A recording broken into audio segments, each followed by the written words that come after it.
Recording in progress. Om Jnanatimirandhasya Jnananjana Shalakaya Chakshurunmilitam Yena Tasmai Shri Gurave Namah. Shri Chaitanya Manobhishtam Sthapitam Yena Bhutale Swayam Rupa Kadamahyam Tadati Swamana Vandeham Shri Guru Shri Yuta Padakam Vaishnavamsha Shri Rupam Sagrajata Sahagana Raghunathanvitam Tam Sajivam Sadvaitam Savadutam Parijana Sahitam Krishna Chaitanya Devam Shri Radha Krishna Pada Sahagana Lalita Shri Vishakhanvitamsha He Krishna Karuna Sindhu Dinabandhu Jagatpate Gopesha Gopika Kanta Radha Kanta Tapta Kanchana Gauraki Radhe Vrindavaneshwari Vrishabhanu Sute Devi Pranamami Hari Priye Vancha Kalpatarubhyascha Kripa Sindhubhya cha Patitanam Pavanebhyo Vaishnavebhyo Namo Namaha Namo Vishnupadaya Krishna Prasthaya Bhutale Srimate Bhaktivedanta Swami Niti Namine Namaste Saraswati Deve Gauravani Pracharine Nirvishesha Shunyavadi Paschatya Deshatarani Jai Shri Krishna Chaitanya Prabhu Nityananda Shri Advaita Gadadhar Shrivasadi Gaura Bhakta Vrinda Hare Krishna Hare Krishna Krishna Hare Hare Hare Rama Hare Rama Rama Rama Hare Hare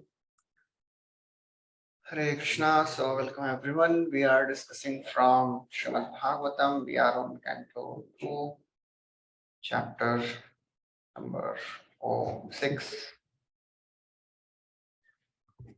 This go on है क्या उधर से?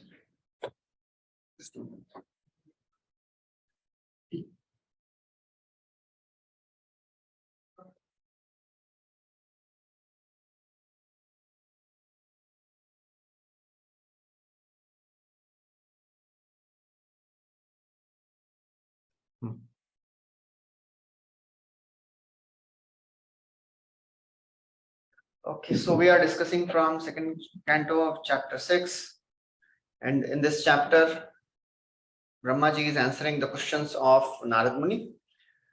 So Narad Muni had asked 6 questions, and in the previous chapter, he answered 3 of them. And in this chapter, which is entitled Purush Sukta Confirmed, he is answering Yatcha, what are the constituents of the universe. And we saw in detail how Purush Sukta, why Prabhupada has entitled this chapter as Purush Sukta Confirmed. Because Purush Sukta, anyone remembers why Purush Sukta Confirmed title is given by Prabhupada? Many parallel verses. So basically, the whole history describes how Shankaracharya, when he started this, when he wrote Sharirak Bhashya, he said that there are some Mahavakyas and Laghu Vakyas. So any Vakya which supports the impersonal description of the Lord, they said it is Mahavakya.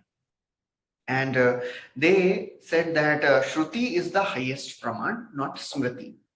Because there are, and in Shrutis also, he chose few of the Shrutis which can be easily misinterpreted. And because Smritis, they were so very direct, you cannot misinterpret them. You cannot just take out any other meaning out of them. So the Vaishnavacharyas, they had this, challenge of establishing that Shrutis and Smritis, they are on equal footing. They are both equally important. And therefore, wherever in Shrutis, some hymns or some verses are mentioned which are also there in Smritis. So Vaishnava Acharyas, they tried to find out those verses And one of the very, very famous hymn comes in Rig Veda, that is called as Purusha Sukta. So in this Purusha Sukta, Sahasra Shirasa Purusha Sharash Sahasraksha Sahasrapa Sabhumim Vishwato Vritva Atyatishtantashangulam. So what is this? Who is this Purusha is not mentioned. So Shaivites also use this mantra and say this is Shiva. And Vaishnavas also say that he is Vishnu. So in this chapter, it is very nicely described. Who is this Purusha? Who is this Purusha? And this Purusha is Garbho Dakshai Vishnu. So that is very, very nicely described here in this chapter. So therefore, this is called as Purusha Sukta confirmed. So after describing how Garbho Dakshai Vishnu, he created everything, and Brahma, he's saying, for me, it is not just a theory. It is a live thing which I saw with my own eyes. It is pratyaksha. It is not just shabda. It is pratyaksha for me. So that's what we were discussing. So we were on 23rd verse. Okay. So previous to that, Brahmaji describes what is Ekpad Vibhuti and what is Tripad Vibhuti. So after describing till 17 verses, he describes that Supreme Lord is a controller of this material world. And then from 18 to 22nd verse, he said he's not just controller of this world, he's controller of spiritual world also. Then 18 to 22 describes Ekpad Vibhuti and Tripad Vibhuti. So then after describing this, Brahmaji says, actually, this is my own experience. I have personally seen how Lord is the material cause of the universe also. So till now, he was just quoting Shabda Praman. This is what is described in scripture. This is what I have heard. But now he is giving Pratyaksha Praman also. And this describes that ultimately Pratyaksha is the highest Praman, because ultimately till the time we don't see things happening in front of us with our senses, our faith doesn't increase. So all our Shabda should ultimately help us to give us direct realization. Pratyaksha-avagamam dharmyam susukham kartum avyayam. So that is how Pratyaksha Praman is. So all the Shabda is meant for this Pratyaksha only. So then verse number 23rd. Right. Any questions so far? Okay, but when we discovery first basic course when you do reading Bhagavad Gita, they said that there is Pratyaksha, Anuman, and Shabda. Shabda Praman is the Sarvashreshta. Yeah. Why Shabda is the best? Because it is coming through disciplic succession. Okay. So if we want to just tell this to the outsider, how we will explain this? Okay, that is the first thing. If we are getting knowledge from the right source, what are the other advantages of Shabda? It's like coming from top to bottom. Okay. So it is more related and more pointed. You don't have to imagine anything. You just accept it as it is. Any other advantage of Shabda? So what happens when we start hearing from an authorized personality? What are the advantages? Transformation. Sorry? There's a transformation in love. Okay. So any other thing which happens?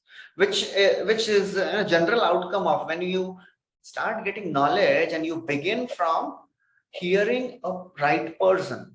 So that means one of the advantages is it saves lots of time. Yeah. You don't move around going to so many places. But ultimately, what is the purpose of Shabda? The purpose of Shabda is whatever we have heard, we should ultimately be able to see that or perceive that by our senses. So in that sense, Shabda is the best way to start. But ultimate purpose of Shabda is whatever we are hearing, okay, we have to make Rasgulla. So Rasgulla कैसे बनाएंगे? चलो white सा रहता है तो kitchen में घुसते हैं कुछ तो white मिलाते हैं.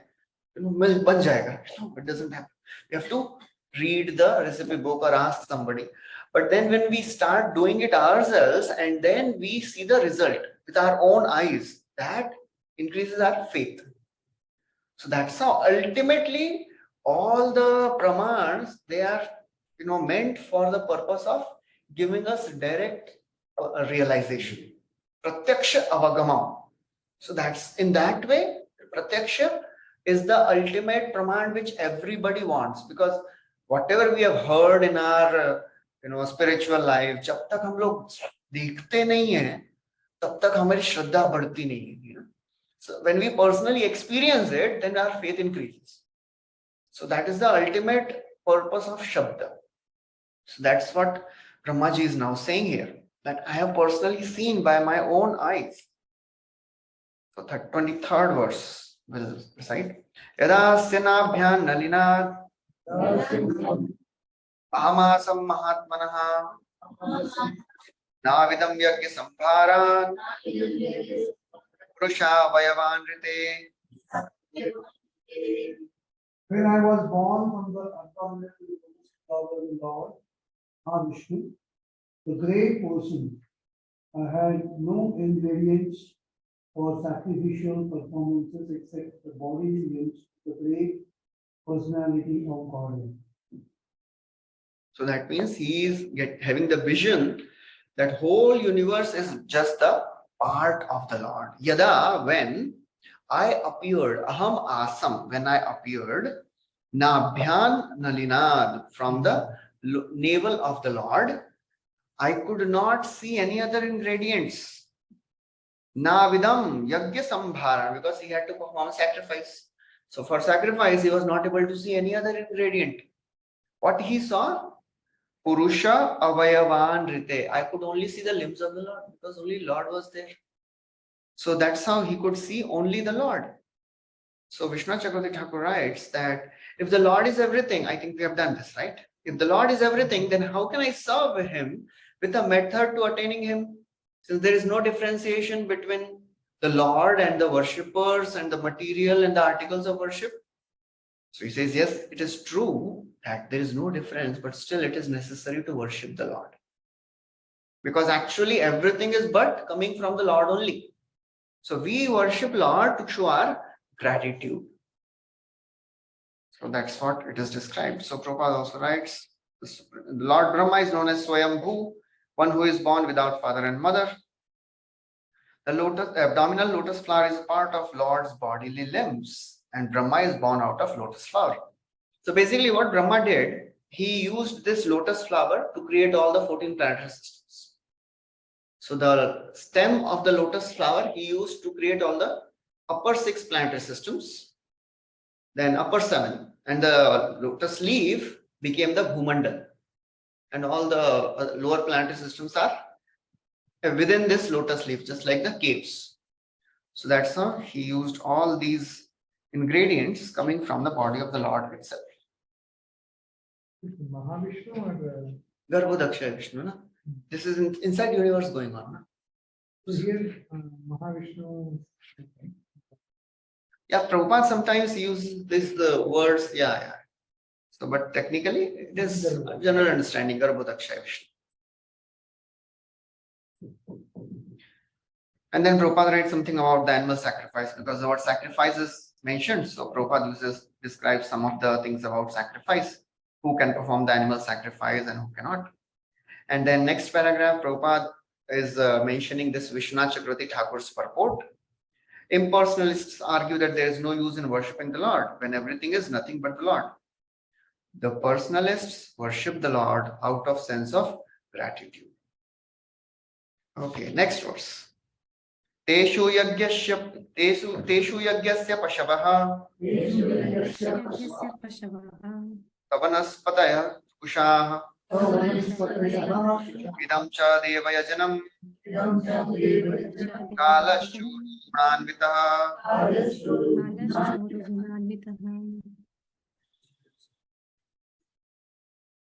Ingredients such as flowers, leaves, and straw, along with the sacrificial avatar and the superficial angles.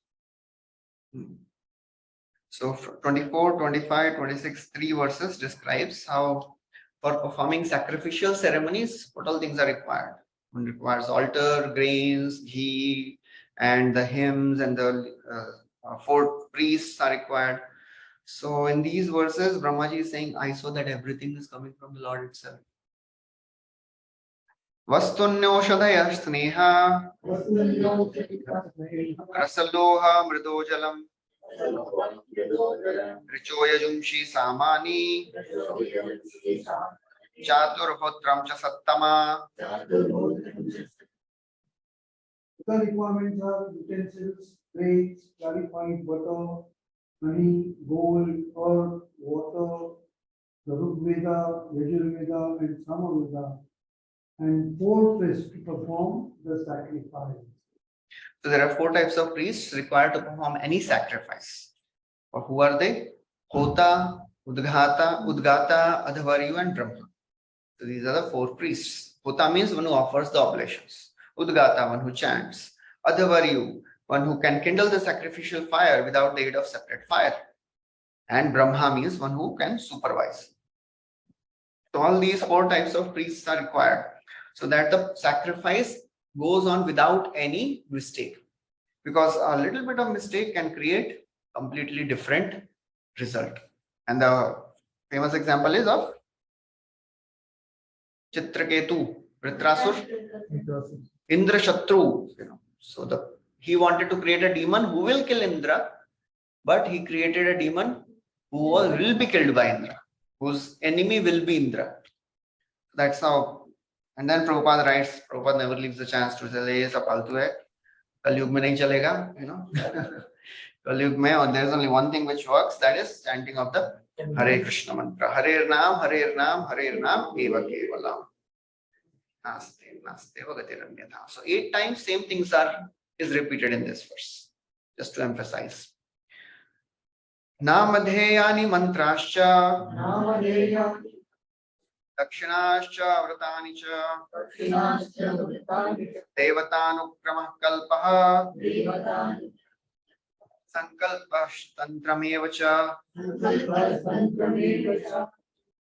Other necessities include invoking the different names of the demigods by specific hymns and vows of recompense in accordance with the particular scripture for specific purposes and by specific processes.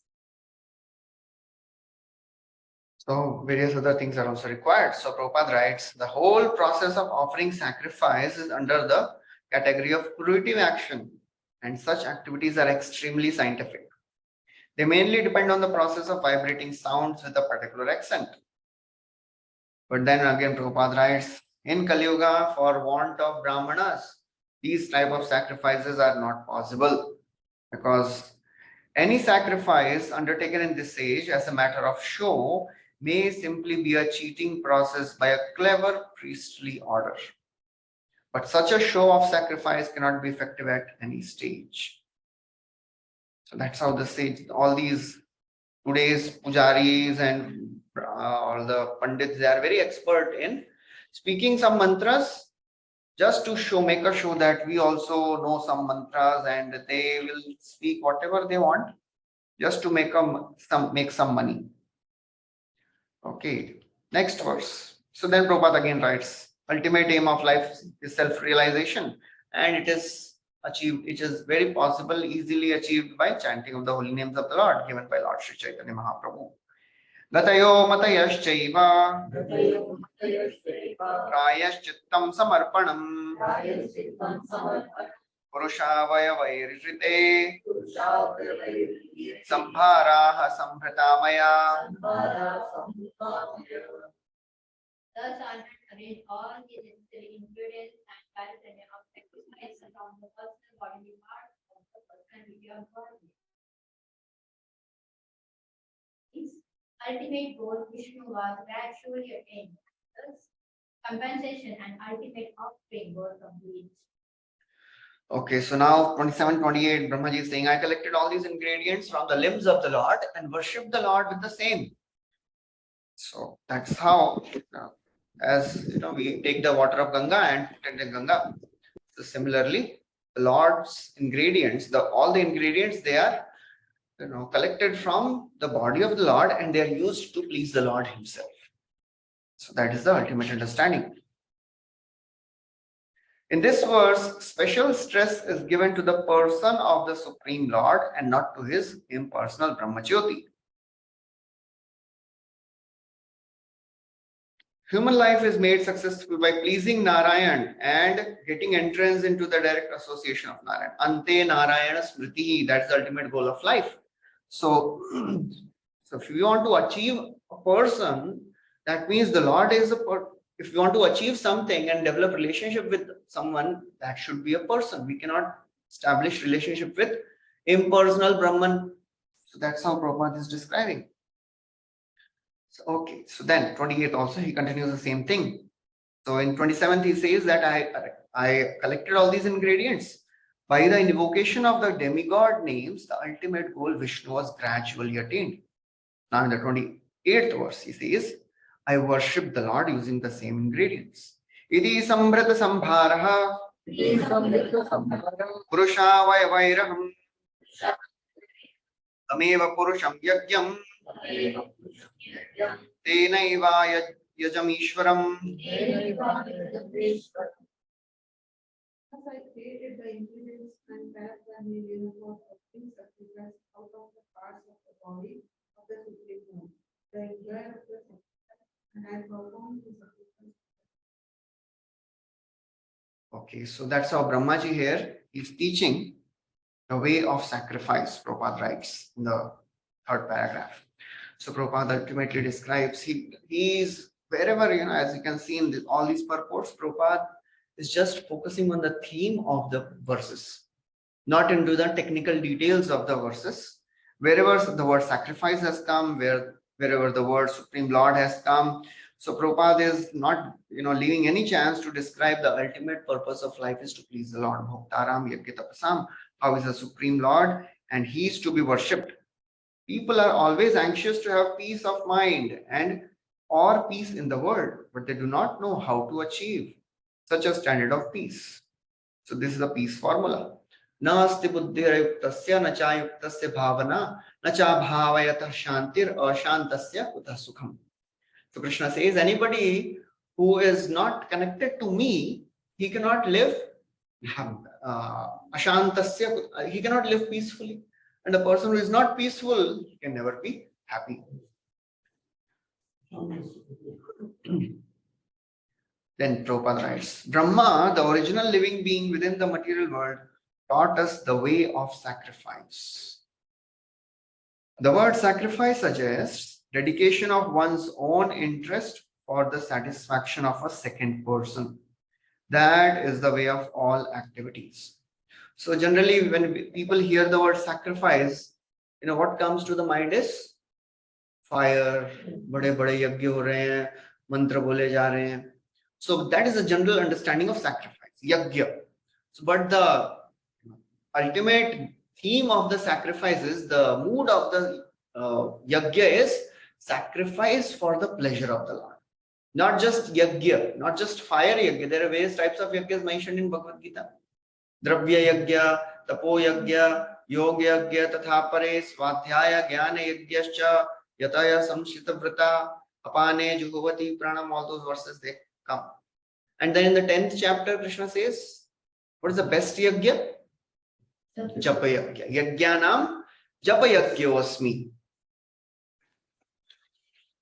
So that is the way of all activities. We have to sacrifice.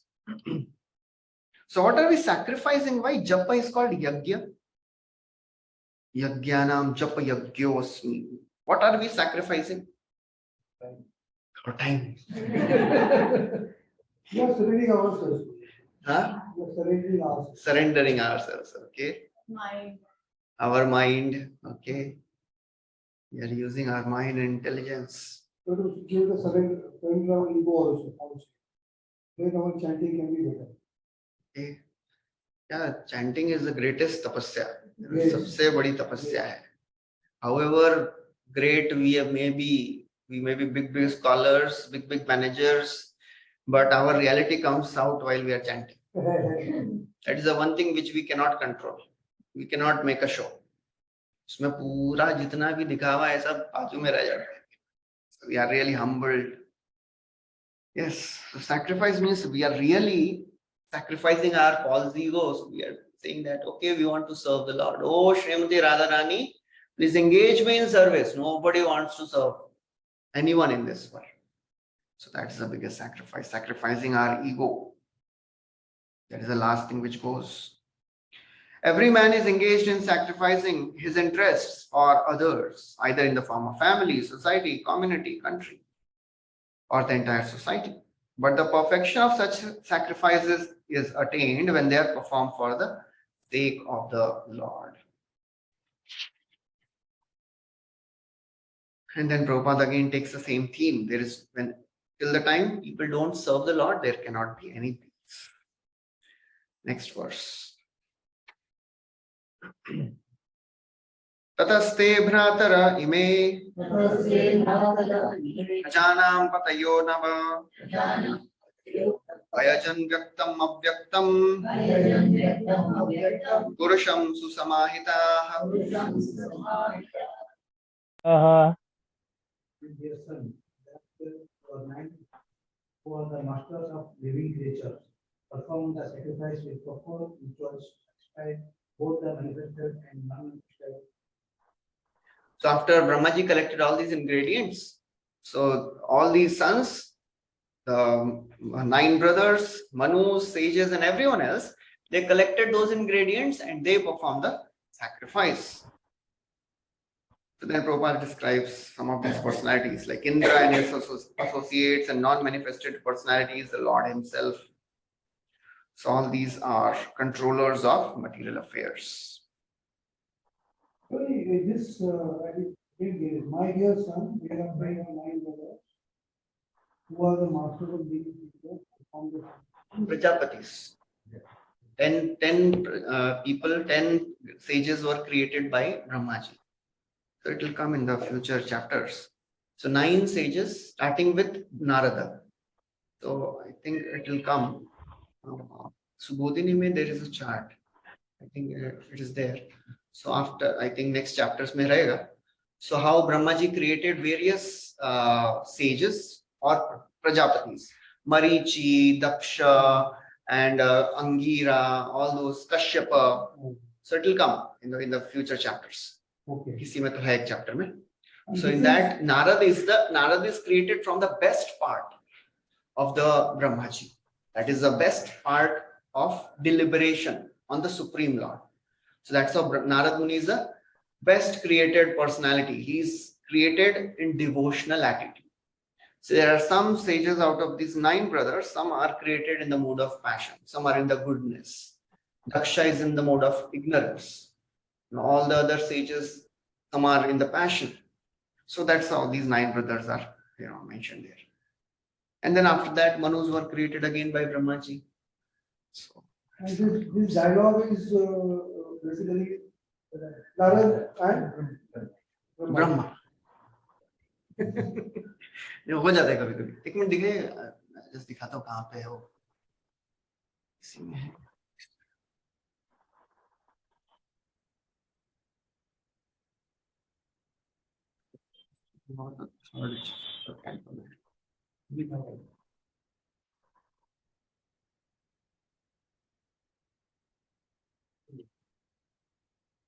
No, it is there in third. Sorry, this one है. So third canto में when Maitreya and this Vidur Samvad is there it is described. उसमें बताते हैं ना कि all those species are also created. फिर Kashyapa married all these wives, फिर उनके सब reptiles and aquatics, everything is created from them. So in that section it comes. Okay. Then Prabhupada writes, in this age of Kali, the manifested demigods are also not to be seen, for the space travel has completely stopped. So both the powerful demigods and Supreme Lord are non-manifested to the covered eyes of the modern man. So Prabhupada is focusing on this word, manifested and non-manifested personalities. So in today's age, everybody is non-manifested. We cannot see anyone. So therefore they don't believe. Oh, we have not seen. So therefore They don't exist. That's a Prabhupada writes. Okay, so then next verse. So in the 29th verse, he says, your 9 brothers, they used all these ingredients. And then in 30th verse, he takes the name of all the Manus and Prajapatis and the various sages. Tatascha manavah kale dijire rishayo pare Ijire Vishaya Sri manushyaha kradubhir vibhum Pitorosha Manusya Thereafter, Thereafter, the Manus, the fathers of mankind, the great sages, the forefathers, the learned scholars, the Daityas, and mankind performed sacrifices meant to please the Supreme Lord. That's how all these people, they also collected the ingredients and they performed the sacrifice to please the Lord. So then Prabhupada focuses on this word, who is Daitya. Daitya are the devotees or the demigods. See those who are devotees or demigods, they are Daityas. Because they want to derive the greatest possible material facilities from them. The devotees of the Lord are Ekanishtha, or absolutely attached to devotional service. Therefore, they have practically no time to seek the benefits of material facilities. Because of their realization of spiritual identity, they are more concerned with spiritual emancipation. Okay, so after describing all these things, now in this 31, 32 and 33 verses, Brahmaji now summarizes the questions of Narad Muni. So in 31st verse, he describes Yad Adhishthanam. 32nd verse, he describes Yat Param. And then in 33rd verse, he says, therefore, there is nothing as cause and effect apart from the Supreme Lord. Lord is everything. So he is summarizing. He is the ideal teacher after teaching. Sab kuch bol rahe hain, abhi summary bhi sun lo. Even if you have not heard something, this is a summary. Okay, next verse. 31st. Narayane Bhagavati Tadidam Narayane Bhagavati Vishwamahitam Tadidam Vishwamahitam Grahitamaya Guna Gunam Sargadava Sargadava Guna Swata. Swataha. All the material manifestations of the universes are therefore situated in his powerful material energies, which he accepts self-sufficiently, although he is eternally without affinity for the material modes. So Narayane Bhagavati, the Supreme Lord, who is the Lord Narayan, Tad Idam Vishwam. So all these material manifestations, they are coming from him.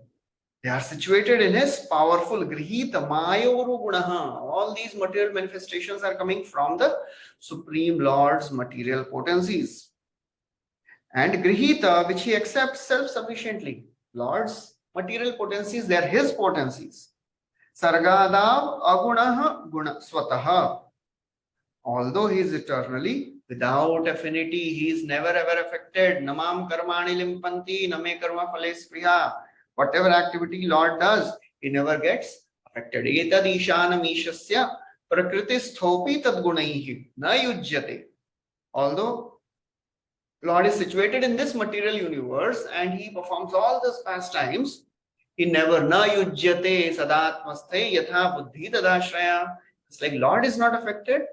Pure devotees of the Lord, they are also not affected by the modes of nature.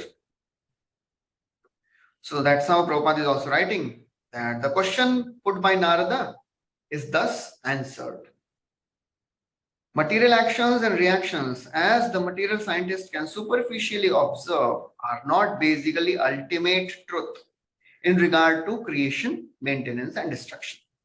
So material scientists, they are just seeing a part of, the activities, the creative forces. Just like when we see the rains happening. So scientists, they say, what is the process? They say it is, water cycle hota hai. But they don't see the higher powers who are also functioning. They don't see the supernatural powers who are also sanctioning, and they say we can manipulate the nature. We'll do something and we'll get the result. Just like an example is given, if there are some So scientists, they follow this principle of manipulation. And the Vedic culture is supplication. Supplication means we pray to Devatas and they give the rains.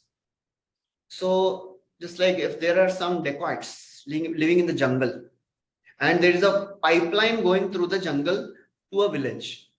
So they also need water. So the villagers, what they'll say, they will write a application letter to the government that we need water in our village. But the dacoits, what they'll do? They cannot write letter na humko bhi yahan pe chahiye. So they break the pipeline and then they put their pipe. That is called as manipulation. They also get water, but the process is different. So therefore, the material scientists, they say, "Dekho, humko bhi to mil hi raha hai na. We don't worship devatas, but it's just a matter of time.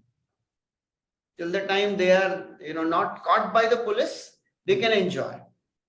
But the villagers, they will always be in a safe position." So that's how material scientists, they think that there is no God, nature is the supreme, and we are manipulating the nature and we are getting everything. What is the need to worship devatas? Material potency, material energy is a potency of the Lord which is displayed in time, accepting the qualities of goodness, passion, and ignorance. Material energy thus works under the supreme spell of his lordship. So actually, Lord Krishna also spoke this philosophy once. Where? Anyone remembers? He spoke the philosophy of karma mimamsa. Before Govardhan. Supreme Lord is speaking the philosophy of atheism. So that's how Lord is. He wanted to stop Indra's worship. Kuch bhi ho. If I have to deny my existence, chalega. But ye Indra ka puja nahi hona chahiye. That's why he wanted to establish this principle that devotee should never worship devatas. And he also wanted to destroy the pride of Indra. Okay, so then Prabhupada writes, rich man constructs a big house by spending his energy in the shape of resources. Similarly, he destroys a big house by his resources, but the maintenance is always under his personal care. The Lord is richest of the rich because he is always complete in 6 opulences. Therefore, he is not required to do anything personally. So therefore, everything is done in this world by the Lord, although the Lord is not directly involved in it. And he never gets affected by it. Next verse, he describes how Supreme Lord is the supreme shelter. Everything is dependent on the Lord. So 31st verse, he described how Lord is the shelter, Yad Adhishthanam. 32nd verse, he describes Yad Param. So only by his empowerment, he says, I create and Lord destroys. Lord Shiva destroys. Srijami tanyuktoham haro harati tatvashaha Haro harati Prusharupena Vishwa Purusha Rupena Patri Sakti Dhak.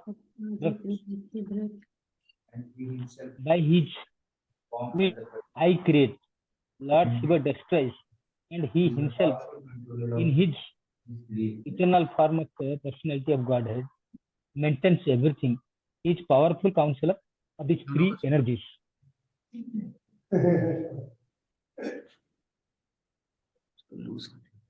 Hare Krishna.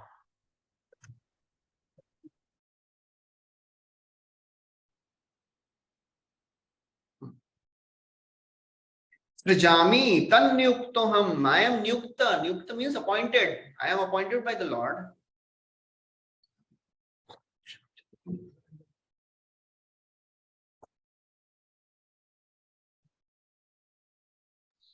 Sound clear, Prabhuji?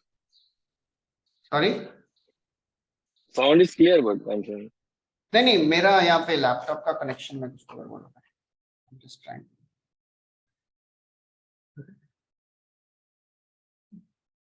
ठीक है अभी तो. Yes. अभी तक तो ठीक. Okay. So Srijami, I recreate. I create whatever is created by the Lord. Srijami tan yuktoham haro harati tadvashaha. Hara means Shiva. Shivji destroys by his power, by his control. Vishwam Purusha Rupena. So in this way, the whole universe is the eternal form of the Lord itself. Paripati Tishaktidrik, and he is the controller of free energies. So everything happens in this world under the influence of the Lord. Madbhayad vati vatoyam suryastapati madbhayad varshati indro dahati agni mrityuscharati madbhayad. God is telling to his mother, out of my fear wind is blowing, out of my fear sun is rising, out of my fear fire is burning, death comes. So everything in this world is happening by the power of the Lord.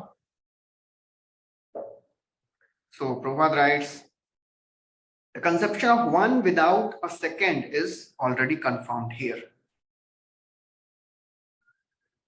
So basically our religion, Sanatan Dharma, it is not a monotheistic religion.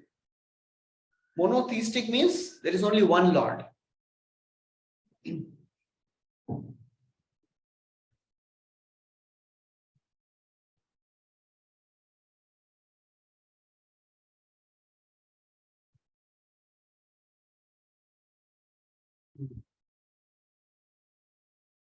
So in Sanatan Dharma,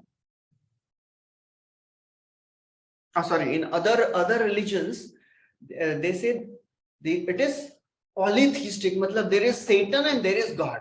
Sometimes Satan becomes powerful, sometimes God becomes powerful. Devil, Shaitan, devil and gods. But our religion is there is only one God, and below him there are many. Prabhupada said demigods. So God is one. Our religion is not polytheistic religion. Because people they are confused many times. Yeah, आपके धर्म में इतने सारे देवता, इतने सारे भगवान है, भगवान एक ही है. There is only one God, and under him there are many demigods. Or if you have to tell, आजकल ये word demigod बहुत ही offensive लगता है. People they really feel offended. The demigod, आपके कृष्ण God, हमको demigod मारे Shivji. So how can we safely, tell this concept to a person, outsider, without hurting his sentiments, without using the word demigod? Prabhupada तो full एकदम बोल सकते हैं. Yes, देवता बोल सकते हैं. देवता बोल सकते हैं. देवता थोड़ा अच्छा लगता है. Okay. English में और कुछ word बोल सकते हैं. Yes, Prabhuji. Sachi Prabhu, you want to say something? There is just submission because many ISKCON devotees also, before they come in contact with ISKCON, they also, start off this offending the demigod. Basically, Krishna want to prove here that, taking this example that Krishna don't want that demigod to be worshipped. So they should be, when they worship, in the mood of a servant of Krishna. I think that is where we accept the things as a servant of the Lord, but not as a supreme personality of Godhead.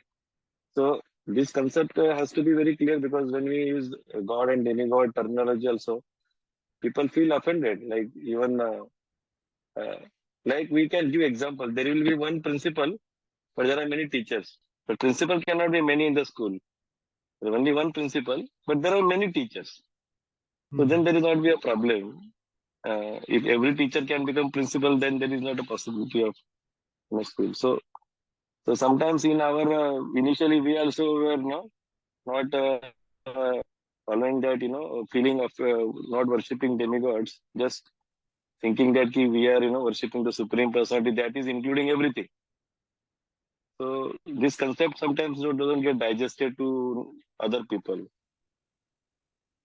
Yeah. Yes. Thank you, Prabhuji. Okay, so what are the other words we can use instead of demigod? अगर हमको लगेगा कि ये demigod बोलूंगा तो बहुत गुस्सा हो जाएंगे, आएंगे नहीं.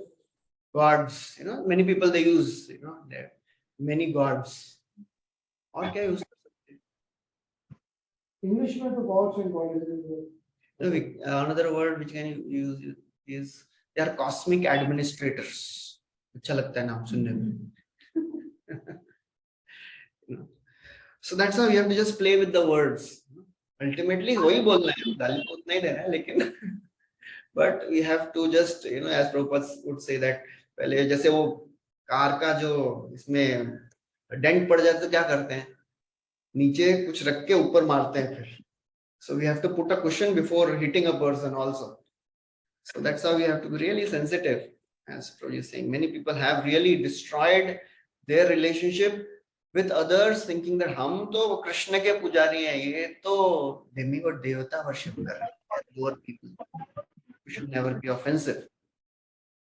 So Prabhupada in this purport, he clarifies that our religion is monotheistic, the conception of one without a second. That is monotheistic religion. So there is one God, and all the others they are below him. Mattaha parataram nanyat. Prabhupada quotes this verse. Vasudevam sarvamiti. Brahman na chanyo artho asti tattva. Vasudevo paro Brahman na chanyo artho asti tattvataha. Prabhupada is quoting few verses. So this word Vasudevat paro Brahman na chanyo artho asti tattvataha. Exactly same lines have come in Bhagavatam also. Dravya kalacha karmascha swabhavo jiva evacha Vasudevo paro Brahman na chanyo artho asti tattvataha. Exactly same words have come. So Prabhupada is quoting all that. Mattaha parataram nanyat. There is no one who is superior to me. Krishna says in Bhagavad Gita.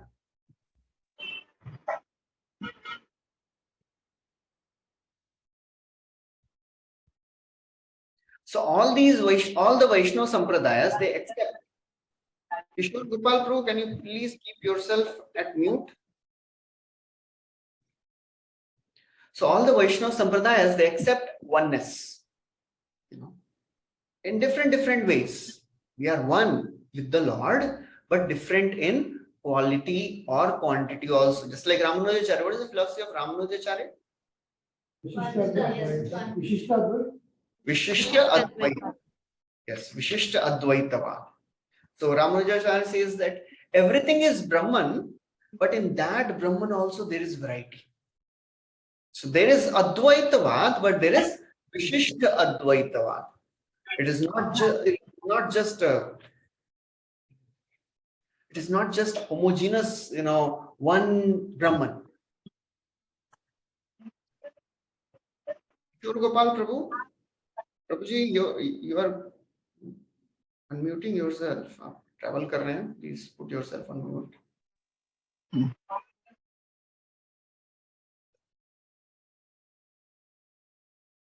So this is called as Vishishta Advaita. So they say Brahman has variegated. Ramanujacharya says Brahman has variegated and it has become Jiva and Prakriti. So ultimately there is oneness, but there is difference also. And Madhvacharya says kuch bhi similarity nahi hai, because he is ऐसा victory nahi hai, वो two hai. Two, where is similarity? So Jivas and Jivas are different. Jiva and Prakriti is different. Jiva and Lord is different. Ishwar and Prakriti is different. Where is similarity?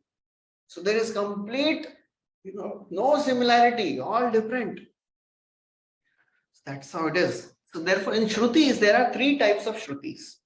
There are Bheda Shrutis, Abheda Shrutis, and there is something called as Ghataka Shrutis. So Bheda Shruti means that which talks about the quantitative difference between Jiva and the Lord. Bheda. Difference kya hai? Abheda Shrutis are those which talk about the qualitative oneness. Because quantitatively there is no one, similarity at all. But qualitative oneness can also be there.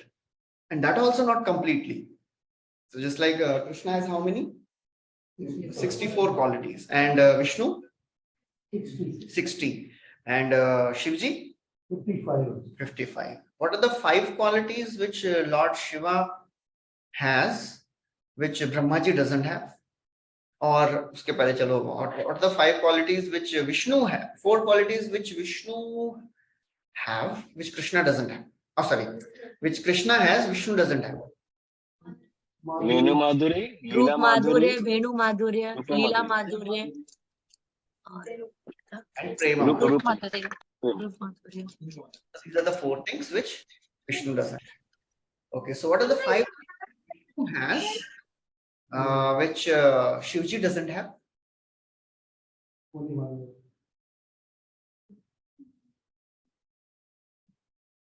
एक बार पहले भी बताया था ना? I think I have told. मैंने बताया.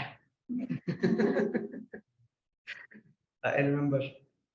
So Chaitanya Charitamrita describes that Avichintya Mahashakti Koti Brahmand Vigraha Avataravali Bijam Hatari Gatadayakaha Atmaram Ganakarshti. These are the 5 qualities which Lord Shiva doesn't have. Avichintya Mahashakti, he has inconceivable potencies. You know, he can do any contradictory things. अनहोनी को होनी यही कर सकते हैं खाली. तदेजति तन्नेजति तद्दूरे तदवंतिके तदंतरस्य सर्वस्य तदु सर्वस्यास्य बाह्यतः. कहाँ पे? Ishopnishad. So that's how he's inside, outside, you know, he's near, far. That's what Uddhavji says. Karmanyani hasya bhavo bhavasya te durga shrayo thari bhayat palayanam kalatmano yad pramadayutashrama swatman rate khidyati dhir vidamiha. He is he has nothing to do in this world, still he is working. He is unborn, still he takes birth. He, out of his fear personified fears, and he is running out of fear of this. Kalatmanoyat pramadayutashrama, and he is self-satisfied, but still he marries 16,000 wives. That is very bewildering. So Avichintya Mahashakti, only Lord can do it. He has a Virodha Bhanjika Shakti. Avichintya Koti Brahmand Vigraha. All the Brahmand, they come from Mahavishnu only, not from Shivji. Avataravali Bijam. All the avatars, they come from Vishnu. Hatari Gatadayakaha. Anybody who is killed by Vishnu, he gets liberated. And Atmaram Gana Akarshati. He attracts even Atmaram. Which verse says this? Bhagavatam. पहला line तो आता है. आत्मा रामश्च मुन्यो निर्ग्रंथा अप्यरूपक्रमे. Second कुर्वन्त्य हेतु की भक्ति मिथ्यम भूत गुणो हरिहि. So Chaitanya Mahaprabhu ने 61 meanings बताए every word के. See, it is described. Okay. Atmaram Ganakarshati. These are the 5 qualities which Shivji doesn't have. What are the 5 qualities which Shivji has, Brahmaji doesn't have? Let's start.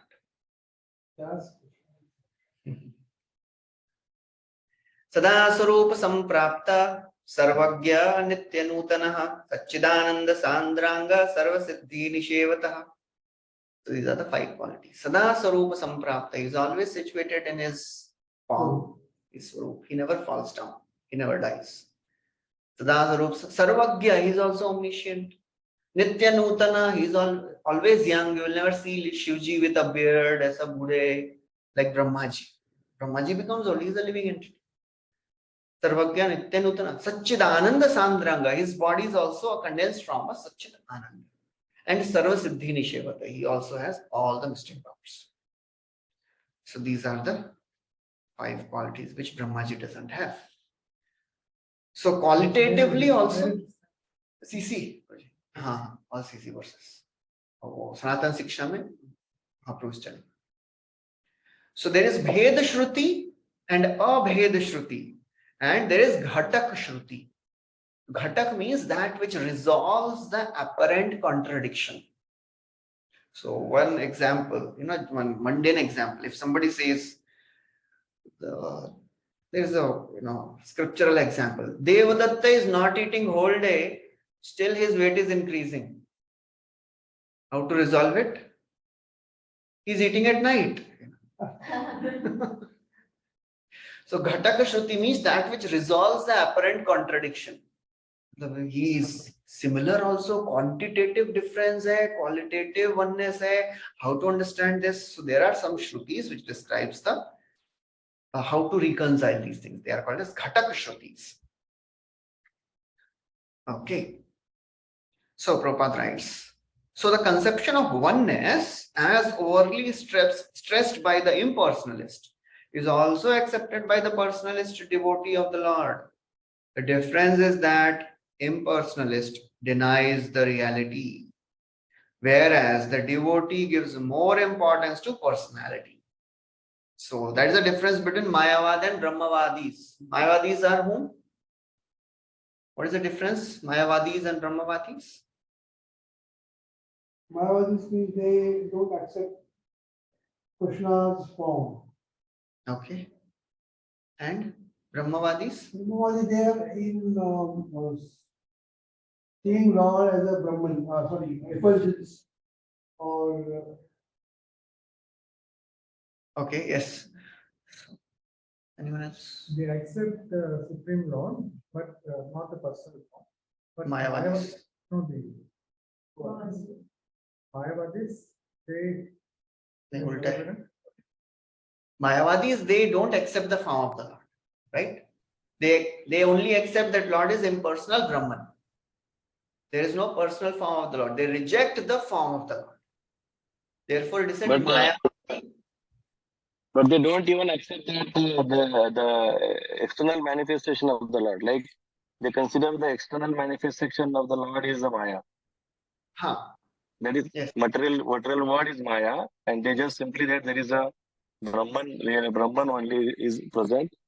And there is a Brahman light, is whatever they allow. But they don't accept the temporary manifestation of the material world. Yes. So Brahma Satya Jagan Mithya. So that is what they say. So they accept the form, they accept that Lord is impersonal in the ultimate issue. And whenever avatar comes in this world, what is this avatar? Avatar is absolute Brahman covered with mode of goodness. That is avatar. It is a material form, basically, they say. The form of the Lord is material. That's what they say. That is Mayavadi. Avajananti mama mudha manushim tanumashritam. This is Mayavadis. So Bhagavad Gita, Krishna describes both people, Mayavadis also and Brahmavadis also. So where he describes Brahmavadis?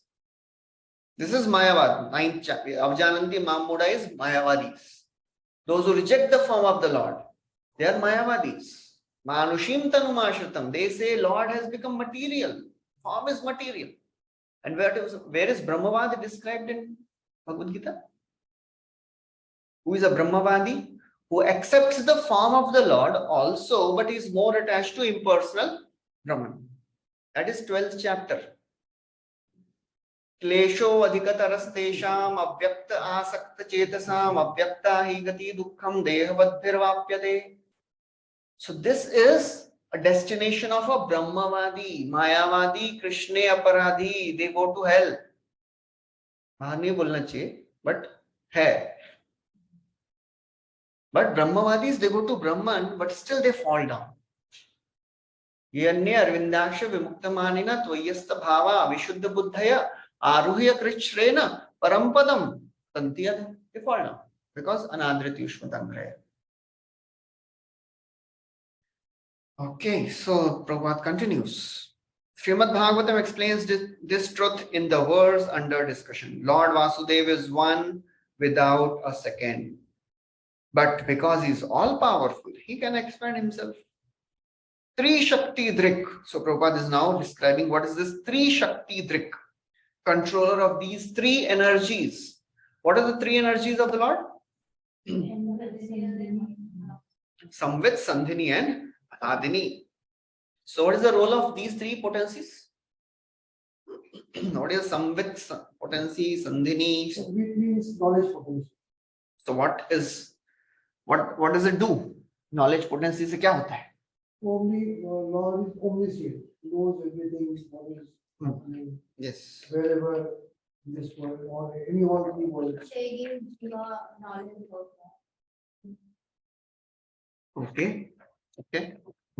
Then Sandhini means all the paraphernalia and whatever required for the Lord's leelas and activities. It is Sandhini. And Ladini is a Internal. internal potency which gives the pleasure to the Lord. Satchit Anand. Chit Shakti means Samvita Shakti. Sat means Sandhini Shakti.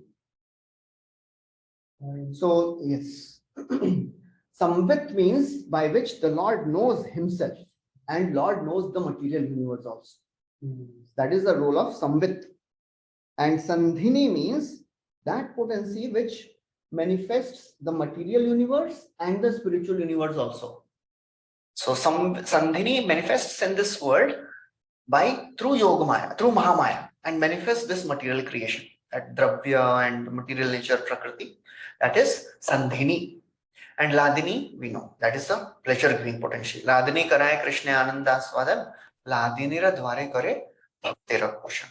So these are the rules of three potencies. So Prabhupada also quotes them, some with Sandhini and Ladini. The marginal potency is also spiritual, but the living entities are never equal to the Lord. Okay, so next verse.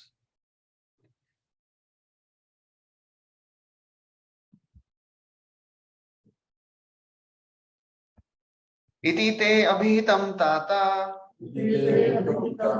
यथेदं मनुपृच्छसि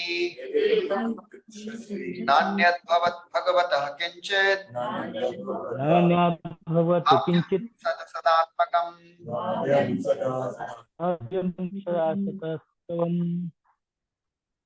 My dear son, whenever you inquired from me, I have thus explained unto you, and you must know for certain that whatever there is, either as cause or as effect, both in the material and spiritual worlds, is dependent on the Supreme Personality of Godhead.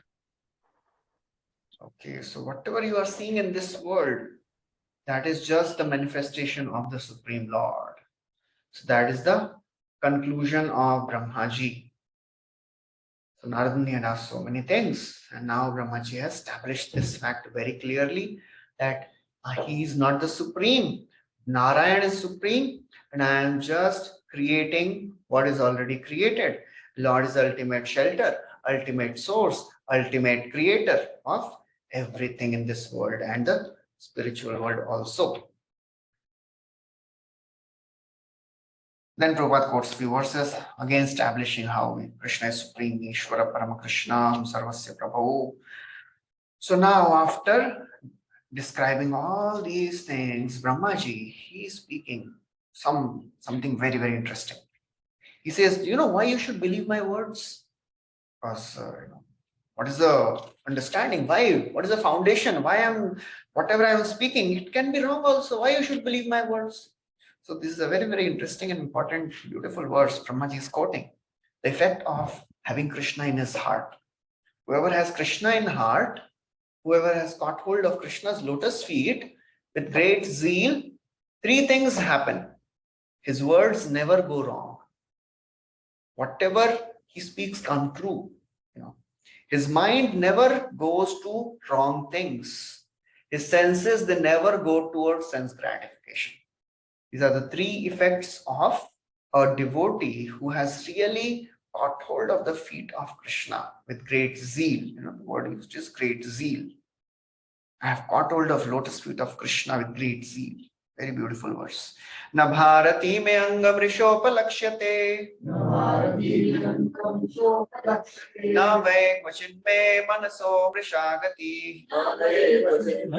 किञ्चते मनसो Na me nishikani patantya satpathe.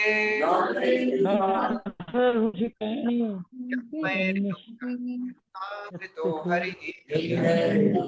जन्मे हृदय कंठ बताधिके धुते हरिहि. Oh Narada, Narad. Go ahead, Bala. O Narada, because I have caught hold of the lotus feet of the Supreme Personality of Godhead, Hari, with great zeal, whatever I say has never proved to have been false, nor is the progress of my mind ever deterred nor are my senses ever degraded by temporary attachment to matter. Holds his mother tightly. But the kitten is held by the mother. So what is this? Like I have cough. Is it which type of it is? This I am trying or मतलब भगवान हमको उठा के खुद लेके चले जाएं भगवत धाम, हमको कुछ ना करना पड़े. नहीं, अभी ऐसे नहीं बोल रहे हैं. मतलब you have to put your endeavors and all. But at the same time, it is said that monkey tried to hold his mother very tightly. So that should not be the case. We should be like kitten. Both the exam. How to सब answer मैं ही क्यों दूं? सब आप लोग भी विद्वान इतने सालों से भक्ति कर रहे हैं, बताइए.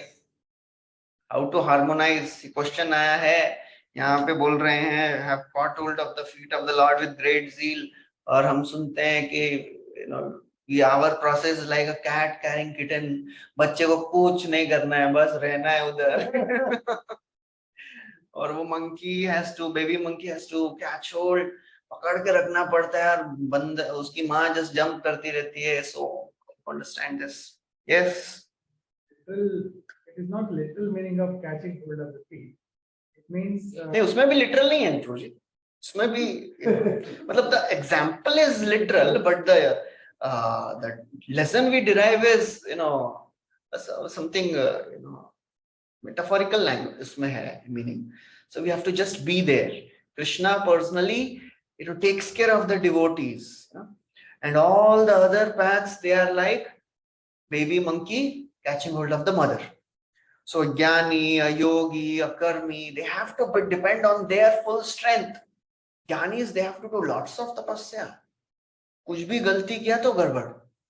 But for devotees, they have the added benefit of Krishna holding them.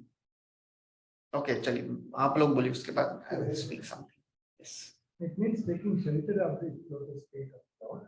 So somebody is sitting there, then Lord takes care of everything, whatever that person's needs. Like he says, Vahami aham. So it is he personally takes care. So that's what it means. It's not that we are holding, we are just staying there. I mean, हमको लटके रहना है बस. in my what I feel from this particular words, as well as Brahmaji's what he did when he born from the lotus feet, he was not understanding where I am. They tried to go down the stem of the lotus. That means he is like a tapasvi. He is trying hard. So that actually comes out of this. I try to hold. He was trying his best. He's like a tapasvi, or we can say, trying very hard. So because he heard the words from the Lord, tapa, tapa, tapa, that's why he made it. After that, what he did? He did tapasya. Yeah, he did tapasya. That's what he's saying. I'm trying to have. After hearing tapa tapa also, previously also he was doing same thing. After hearing tapa tapa, he did the same thing. It was not that भगवान बोले आप बैठिए, हम creation कर देते हैं आपकी जगह. Tapasya is the inseparable part of devotional service. Tapasa, brahmacharya, all the limbs of Ashtanga yoga. We have to do all of them. Okay. Tapas, yam. We have some do's, niyam, some don'ts. Tapas, yam, niyam, asan. You also have to sit ऐसा. मतलब बोलते हैं कि chanting कैसे भी कर सकते हैं. But we all experience ऐसा आराम से वो easy chair में बैठ के अरे करेंगे फिर end में कब उठेंगे मालूम नहीं. So after 2 hours, we also realize कि chanting तो हुआ ही नहीं, जपा नहीं हुआ, झोपा हो गया. So asan, yam, niyam, asan, pranayam, pratyahar. And we have to avoid things. In the beginning days, we say, how Prabhupada said, eat so much, eat till neck, so that you walk like ducks. इतना खाओ. शुरू में हम लोग बचपन में थे, मतलब स्कूल कॉलेज में जब भक्ति करना शुरू किया तब ऐसे खाते थे हम लोग. But अभी नहीं खा सकते. And after a certain point, you have to control your senses. Oh, in the beginning days, it is okay. ठीक है, खाओ. The prasad will purify. But if we say नहीं, we will eat our way back to Godhead. वो बोलने के लिए अच्छा है. खाते खाते हम लोग भगवत धाम चले जाएंगे. That's good for new devotees to attract them. But after 10-15 years of practicing bhakti, हम लोग भी वही बोलेंगे, हम लोग प्रसाद खाएंगे प्रभु जी. हाँ? Disease, the body will also not support first. और खाने से फिर ज्यादा, Prabhupada has always told that, oh, for beginners it is good, but after some time. So whatever we hear in the process of jnana, ashtanga, सब करना है. ऐसा नहीं है कि दिलु तिलांजलि, सबको तिलांजलि दे दिया है, हम तो खाली chanting करेंगे, सब हो जाएगा. सब नहीं होगा. We have to do all these things also. What does Gyanis do? What does Gyani do? They also study. We are also studying. But our path is, we are studying what? There are 3 types of Gyan. Keval Gyan, Ishwar Gyan, Atma Gyan. So Gyanis, they cultivate Keval Gyan. But we are cultivating Ishwar Gyan and Atma Gyan. So we are also doing tapasya. We are also controlling our senses. So pratyahar, dhyan, we are also meditating. So सब कुछ करना है. But the good thing is, Krishna gives assurance that my devotee will never perish. And generally when we speak this verse, Neha Vikrama Nashvasti, is this only for Bhakti Yoga? It is for Bhakti Yoga. Not for Jnana? Not for Ashtanga? It is only for Bhakti Yoga. Only for Bhakti Yoga? How many of you said it is only for Bhakti Yoga? No, it is for all process, Prabhuji. Only thing is Bhakti Yoga, devotees or Bhakti Yogas, they get the ultimate goal is different. Jnana Yogi may have a different goal, the Karma Yogi has a different goal, but they will get a liberation. Liberation is possible from Jnana Yoga, Karma Yoga and all other processes, but only the destination is different. So for Bhakti Yogi, the destination is the Vaikuntha or Goloka. But other processes, they will get either merge into the impersonalism or they get Paramatma realization. Ultimately, liberation is the ultimate goal for them. Okay. Any other oppositions? और कोई कुछ कितने लोग बोल रहे हैं कि नहीं भक्ति के लिए खाली कर्मीज ज्ञानीज, चलो कर्मीज को तो छोड़ दीजिए, ज्ञानीज एंड योगीज उनके लिए है ही नहीं. ये जो रिजल्ट है योगी बुद्धि जो गीता में कहा, उस योगी बुद्धि का ही ये रिजल्ट है. Yogi buddhi is attachment to lord. मतलब दिस इज समथिंग विशेष देन द सांख्य बुद्धि जो उन्होंने 38 में बताया. सांख्य बुद्धि से ये विशेष योगी बुद्धि है. योगी बुद्धि का ये रिजल्ट है. इसका मतलब ये भक्ति ही है. योगी बुद्धि मींस उसके जो द्रव्य में रहते हैं वो yogi attachment to lord buddhi is nothing of Sankhya. It has nothing to do. Sankhya की एक सीमा है, योगी की सीमा उससे अलग है. ओके. और कोई बराबर. और बोलिए. बाकी सबको लग रहा है कि भक्ति ही है केवल, not about Giani's and yogis. Yeah, that's why when we are, as you said that along with bhakti we have to study along, because we have to follow all these things, all these rules, yam niyam, but we have to keep Krishna in the center. That is the difference. नहीं question है कि ये जो नेहा विक्रम नाशवस्ती वर्ष है, this is only applicable. Krishna is saying ये भक्ति योगी के लिए ही है कि ज्ञानी के लिए भी है, अष्टांग योगी के लिए भी है? For everyone. It's a knowledge of Atma only. Okay. So अभी उसके लिए थोड़ा बैकग्राउंड में जाते हैं, भगवत गीता पे जाते हैं हम लोग.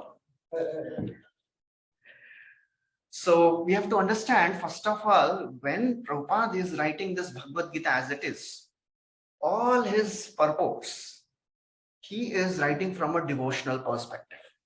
That should be very, very clear. He's not going to the technical details of anything.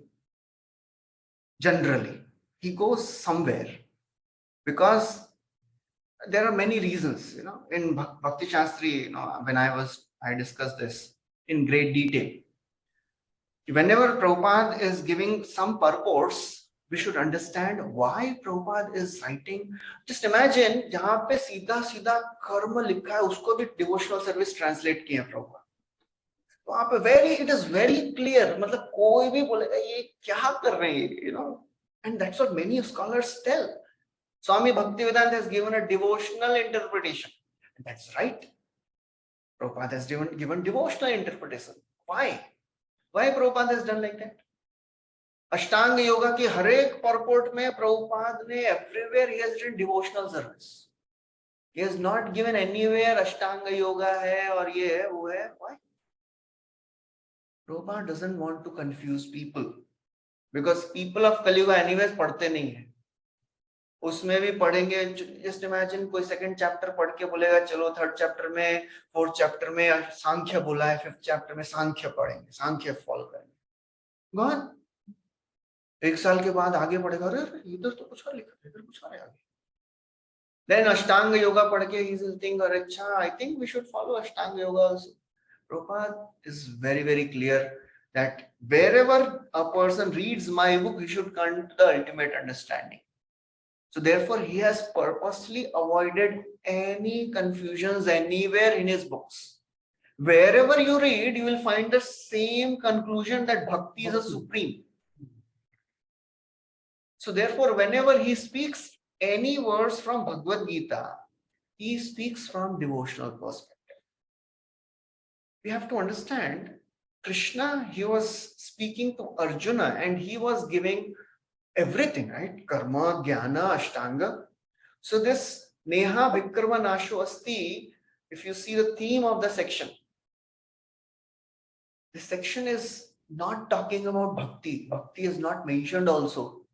केवल एक ही श्लोक है सेकंड चैप्टर में जिसमें भक्ति मेंशन किया है. कौन सा? 2.61. What's that verse? मत परह. क्या verse 2.61?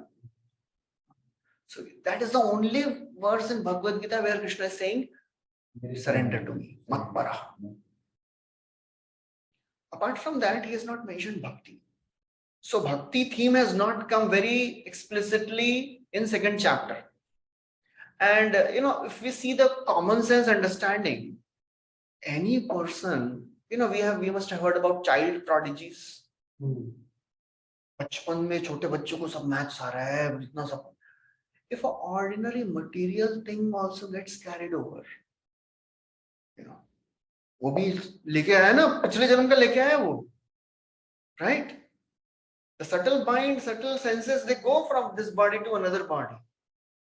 So if ordinary material thing also goes to the next body to a certain extent, all these processes, jnana, ashtanga and bhakti, they are all spiritual processes.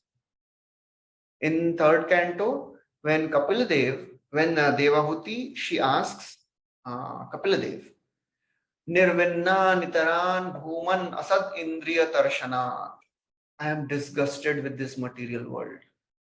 Please take me out of this material illusion. Please, you are my transcendental eye. You are like that axe which can cut off this material existence. Kapiladev describes, he says, I will give you Adhyatmik Yoga. And he says there are 3 types of Adhyatmik Yoga. There are 3 spiritual paths: Jnana, Yoga, and Bhakti. So we have to understand this. All these 3 are spiritual paths. Any of these processes you do, the effect is permanent. That should be very, very clear. Anything you do, either Jnana, Yoga, or Bhakti, the effect is permanent. it carries over to the next life. It doesn't get destroyed.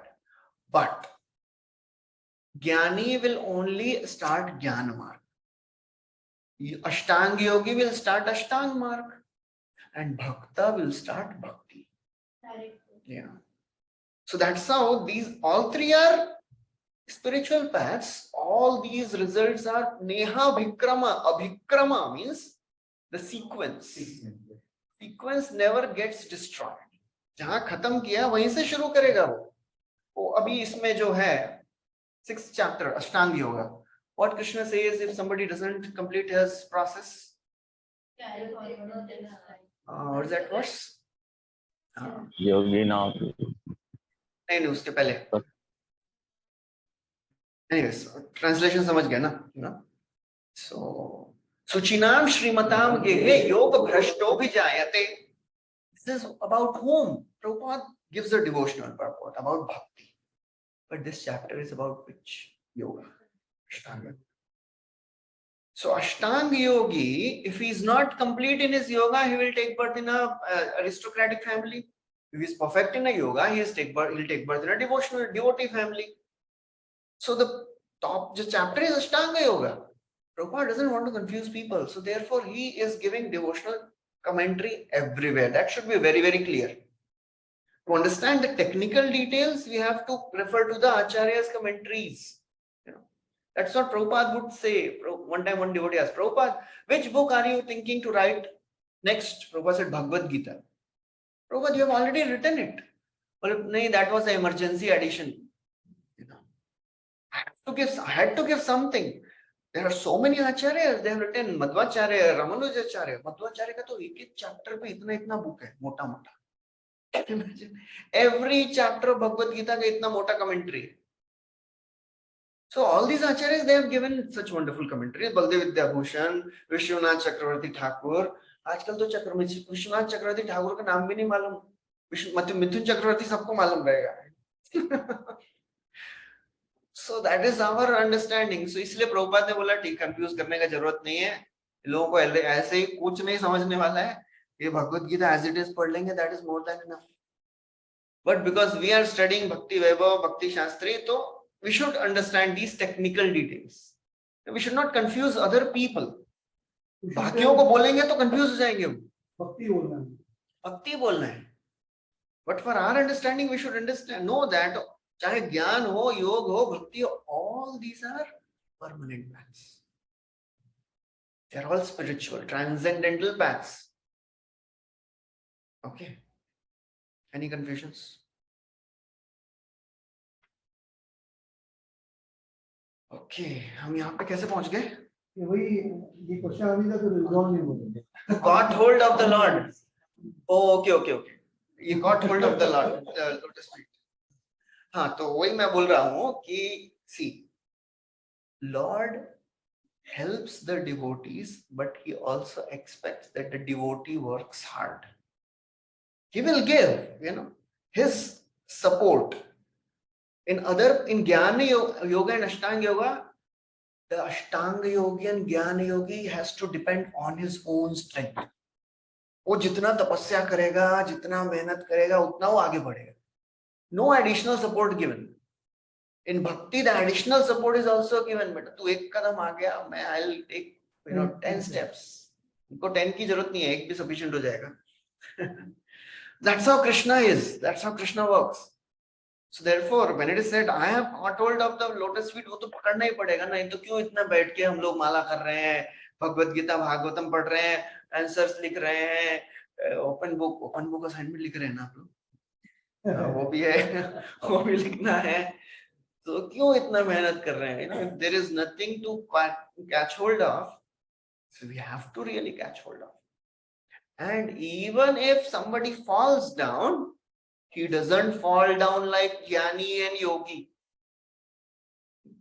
Yanya Arvindaksha Vimukta Manina Toyasta Bhava. Jnani कहाँ पहुंच गया? उधर ऊपर पहुंच गया. लेकिन he falls down again. तथानते माधवतावका क्वचित् भ्रश्यन्ति मार्गात् वैबद्ध सौहृदा त्वयाभिगुप्ता विचरेण Nirbhaya विनायकानि कपमूर्त सुप्रभो. This is the next verse. हम लोग खाली वो अरुई कृष्ण वाला वर्स हमने बहुत सुना है. इसके नेक्स्ट वाला वर्स में he is saying devotees also fall down. Prashyanti marga, but they don't fall down like Gyanis. Tathanate madhavatavaka kvachit. Oh my Lord, your devotees who are saying these prayers, these are prayers of the devatas. Garbhastuti hai. 10.2, second chapter, 10th canto. Prashyanti marga, devotees also fall down, but they don't fall down like these Gyanis. Because Toyabhigupta vicharena nirbhaya vinayikani kapamurda, because they have got hold of your lotus feet with great zeal. So therefore they don't fall down like others. Very soon they are back on the path. For Gyanis it may take lifetimes. Bhaunam janmanam ante lag jata hai. For devotees it will not take long. Shipram bhavati dharma. That is the additional benefit in bhakti. So mehnat to karna hi padega. Without mehnat, nothing happens. It is not an easy path we have chosen. Mehnat to karna hi padega. Okay, so now Bharati mein anga. So now Brahmaji is saying why you should believe my words? Because of, one quality which I have. Yanme hridaut kanthya avata dhrito harihi. Because I have caught hold of the lotus feet of the Lord with great utkantha. Utkantha means zeal. So the result is Bharati. Bharati means my words. My words never go wrong. Mrisha. Mrisha means false. Manuso mrishagati. My mind never gets deterred.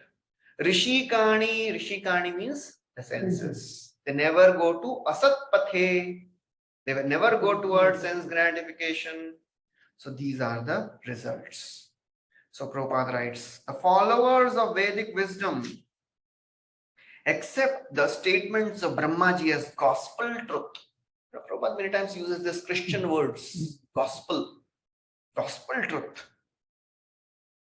And the transcendental knowledge is thus being distributed all over the world by the process of disciplic succession from time immemorial. Brahma is perfect liberated being, and any sincere student of transcendental knowledge must accept the words of Brahmaji.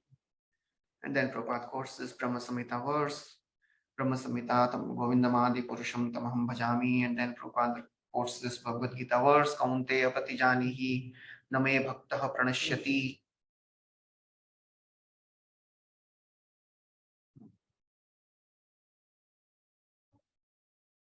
What is the meaning of gospel actually? Gospel. Search kariye mere bhai also, I'm not sure about. Gospel means the ultimate instruction. That's what I think so. Gospel truth. There is nothing beyond this. That is the gospel.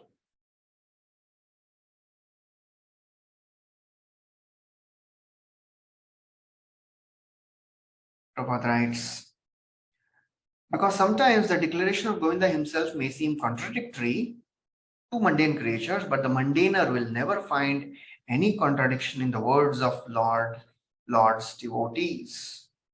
The devotees are specially protected by the Lord so that they may remain infallible. Therefore, the process of devotional service always begins in the service of devotee. The devotees are always liberated, but that does not mean that they are impersonal. The Lord is person eternally, devotee is also person eternally. Okay. Yes, Raji. Fine. Gospel का meaning है two meanings given. 4 books, Matthew, Mark, Luke, John. This 4 books describing the life of life and teachings of Lord Jesus. And the second is Vaibhav. Vaibhav, yes. That is the highest truth. Gospel means the highest. Yes. Okay, so then Prabhupada quotes this verse from Bhagavad Gita, Mamchaya Vyabhicharena. Anyone who is earnestly serious in heart and soul about being in intimate touch with the Lord in relationship with loving service will always be infallible in words and action. So there is a Bhakti Tirth Maharaj's disciple, Bhakti Dhir Damodar Maharaj. He's from Africa. And from the place he is in, it is full of black magic, wo gaon, matlab that Africa is known for that. So he has, learned, he knows all these arts, since bachpan se jante hain, unke family mein ye sab karte hain, And after he came to, Krishna consciousness, and he had he has mystic powers. And he would tell Bhakti Tirth Maharaj that, I am seeing devotees, they are thinking such wrong things about each other. He could read the minds of devotees also. That's the mystic powers they had. And Bhakti Tirth Maharaj said, okay, don't worry. I will take away all these powers so that you can remain peaceful. Just imagine if you can read the minds of each and every, पागल हो जाएंगे, ऐसा सोच रहा है, ये सोच रहा है. And whenever some devotee, some local people would come and they would ask some problems, so Bhakti Dhir Damodar Maharaj, he would help them and he would cure them with some, mystic powers, and they would give donations. That's how he was, helping people, and that's how he attracted many people and they became devotees. So that's how, that is, and of course, after coming to Krishna consciousness, he has become all, he has spiritual power also, devotional, power also. He is very, very popular and very, very famous in Africa. Yeah, I think he comes sometimes. Dhir Damodar Maharaj, he is from last year. He also had come.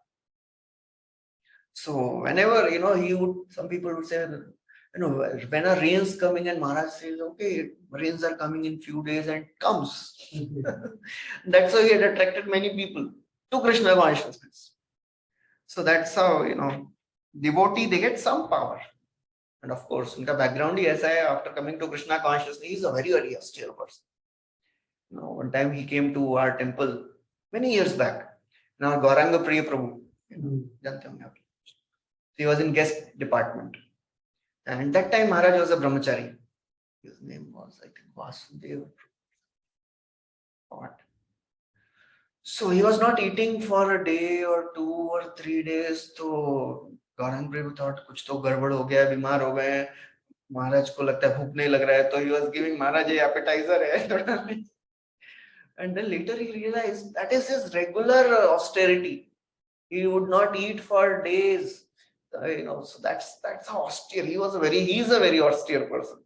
खाते नहीं है, 3-4 दिन ऐसा fasting चल रहा है, every Ekadashi निर्जल करते हैं. So that's how some people are. So austerities are really important. So after some point of time, we have to increase some of the bodily austerities also, of course. As the age progresses, it is not possible for many. But still, these are required. Whatever we can, we should do the austerities. Okay, so Prabhupada writes last few words. Such godless, unfaithful words and actions. So Prabhupada is talking about the scientific world. Such godless, unfaithful words and actions, however materially enriched, are never to be trusted. That is the purport of this important verse. Very powerful line Prabhupada is writing. A grain of devotion is more valuable than tons of faithlessness. Some powerful words. Okay. Grain of devotion, that is more valuable. Next is also very, very wonderful verse, Brahmaji speaking. Soham tat samamnaya mayastapomayaha Prajapati Vivanditah Patihi Ayayotam Nipunam Samahita Tanatya Gachan Yata Atma Sambhavaha.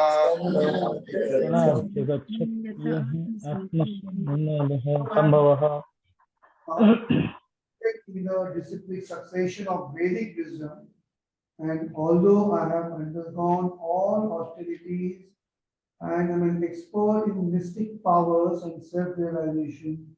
And although I am recognized as such by the grateful Father of the living entities who offer me respectful obedience, still I cannot understand him, the Lord, the very source of my birth. So he's saying, although I have so many wonderful qualities, my words never go wrong, my mind never goes towards wrong things, senses are always controlled. Soham Samamnaya, I am known as great Brahma. Samamnaya, I am perfect in my austerities. Tapomaya, I am perfecting, I have perfected austerities.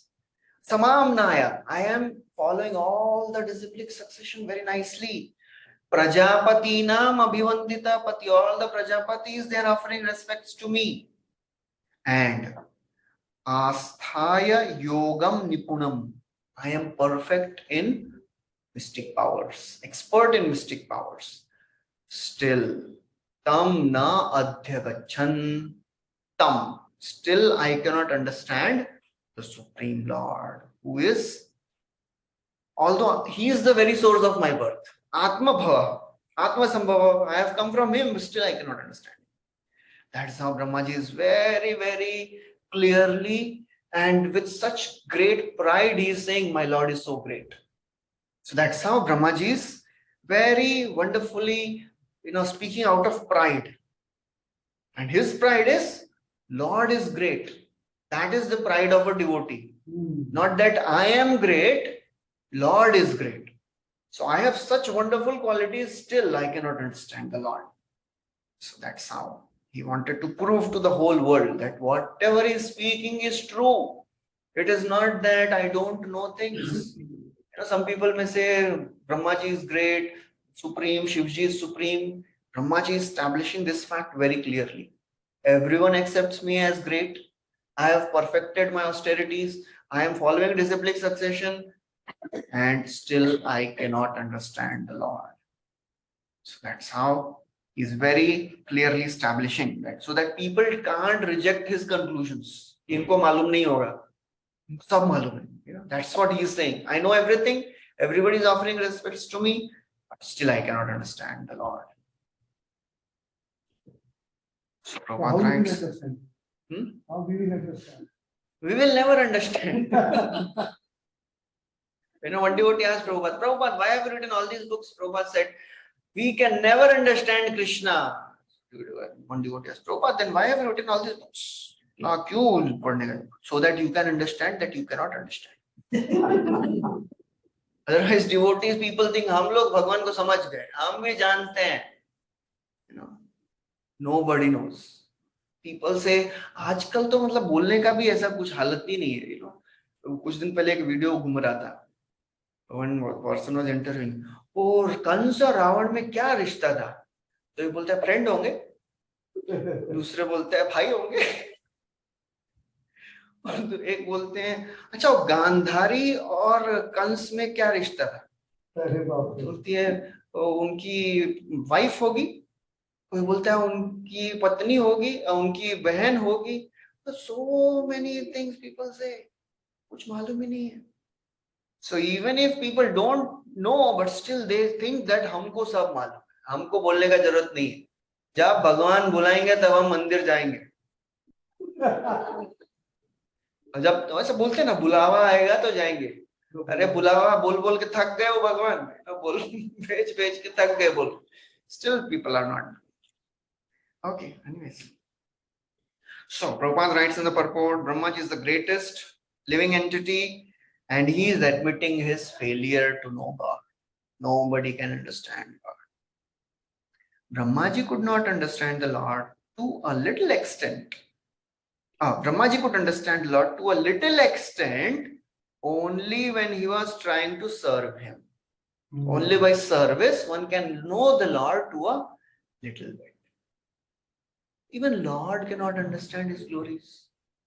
रूप देखिए अपना कृष्णेर होइला चमत्कार आस्वादिते मने उठे काम स्वसौभाग्य यार नाम सौंदर्यादि गुण ग्रामे रूप नित्य तार धाम. There is a description comes in the NOD. Rupa Goswami writes that Krishna was looking himself in the jeweled pillar in Dwarka, and he's amazed. Who is this personality? Rupa dekhi apanar Krishnera hoila chamatkar. He is also astonished. Who is this personality who is so beautiful? Krishna cannot understand himself. How can we understand? There is a constant competition going on between the omniscience and the omnipotence of the Lord. So omniscience means all-knowing. Omnipotence means all-powerful. So the omniscient potency tries to know how great Krishna is. And by the time omniscience reaches, Krishna's potency has increased. It is like if you ask a billionaire, how much money do you have in your account? So by the time he speaks, the interest is added. वो बढ़ गया अभी उसका. So that is how Krishna is. If ordinary mundane person's value is increasing, what to speak of Krishna? It is said that, even if you count the grains of the sand, the rays of the sun, the snowflakes, still you cannot understand Krishna's qualities. Gunatmanaste api gunan vimatum hitavati nasya ka ishirasya kalena yairvai vimita sukalpai bhupam sabah khemihika dvibhasya. In due course of time, if somebody can count these three things, agar by chance kisi ne gin bhi liya, still he cannot understand. Ananta Shesha, he was given this service. Ananta Shesha is who? How he appeared in this world? As son of Kadru. Yes. Kadru ke avatar hai na, putra hai. So when he appeared, so he was given this duty of upholding this Bhumandal. तो सेवा अगर दी जाए तो सबसे पहले क्या पूछते हैं? कब तक करना है भाई? तो उनको बोला गया, देखिए, you start singing the glories of the Lord. जब खत्म हो जाएगा तब छोड़ देना. So see, he is singing since beginning of the creation. Now, till now, he has not come to an end. So that is the glory of the Lord. So, Gayan gunan dashashatanana deva shesho dhunapi samavastanasya param. So Gayan gunan. He is singing. So that's how nobody can understand the Lord. Brahmaji is also understanding a little bit only. Lord can be known only by sincere mood of eagerness for service, not by any amount of material qualification. Nobody can understand Krishna by wealth, by power, by knowledge, by tapasya, by charity, by being a great sage. So Prahlad Maharaj is saying, na? It's the third verse of his prayer. He's speaking at all these. There are so many big sages, rishi, munis. They cannot understand you. How can I understand you? How can I offer my prayers to you? So nobody can understand the Lord. Who can understand the Lord then? Bhaktyamam abhijanati. Only devotee of the Lord can know the Lord to a little bit, not completely. Vedeshu durlabham adurlabham atma bhakta. The next paragraph, Prabhupada writes, Brahma is the first living being who directly learned from learned the Vedic wisdom from the Lord. Therefore, who can be more learned Vedantis than Brahma? He admits that he was unable to know the glories of the Lord. So who else can know? The so-called Vedantists, therefore, cannot enter the existence of the Lord without being trained in the matter of Bhakti Vedanta. In one of the purport, Prabhupada writes in Chaitanya Charitamrita that all these so-called Vedantis, they say that they know God, but they can never know God. And all these devotees, they have written so much of the Vaishnava philosophy and they have established this fact that Lord is a person. So therefore, by their strong logic, they have, punched them on their face and they have become Vedantis without teeth. So therefore, they have become Vedanti. Vedanti हो गए हमको ऐसा मार के उनके सब दांत तोड़ दिए हैं. Prabhupada likes to glorify. ये हम लोग इतना अच्छा किए कि अब ये मायावादियों के दांत तोड़ दिए हम लोग. Okay, and then In the next verse, he says, what to speak of anyone else, even Lord cannot understand himself. That is what he says in the next verse. Natosmyaham tat charanam charanam samiyusham. Yatosmayamam taccharanam Avachidam swastanam sumangalam. Avachidam swastanayam sumangalam Yatmaya vibhavam smaparyagat.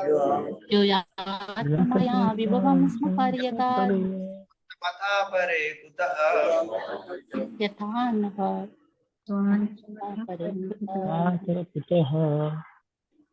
Therefore, it is best for me to surrender unto his feet, which alone can deliver one from the miseries of repeated birth and death. Such surrender is all auspicious. Such surrender is all auspicious. चल रहा है One to क्या perceive. चल रहा है Even the sky cannot estimate the limits of its own extent. So, what can others do when Lord Himself is unable to estimate His own limits?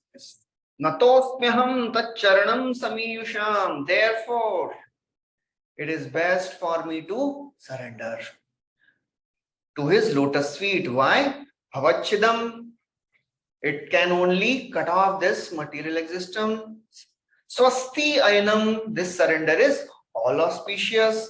Sumangalam. It gives happiness.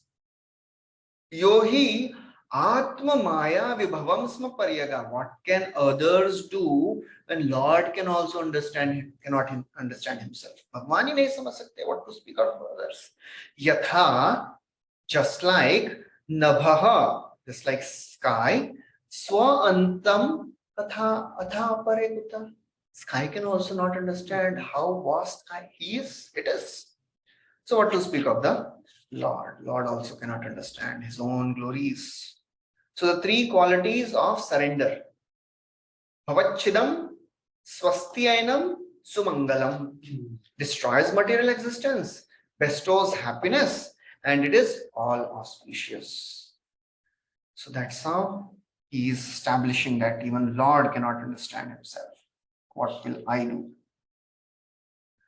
Okay, so Prabhupada writes in the purport, Brahma, being the greatest, advises us just to surrender. Don't use your brain logic. You are like a small frog in a well. What can you understand about the Supreme Lord? Brahma is known as Pitamaha, and he is saying this. So what to speak of a toddler? बाकी लोग क्या समझेंगे? Parasya Shakti Vividhaiva Shruyate Swabhaviki Jnana Bala Kriya cha. He has unlimited potencies.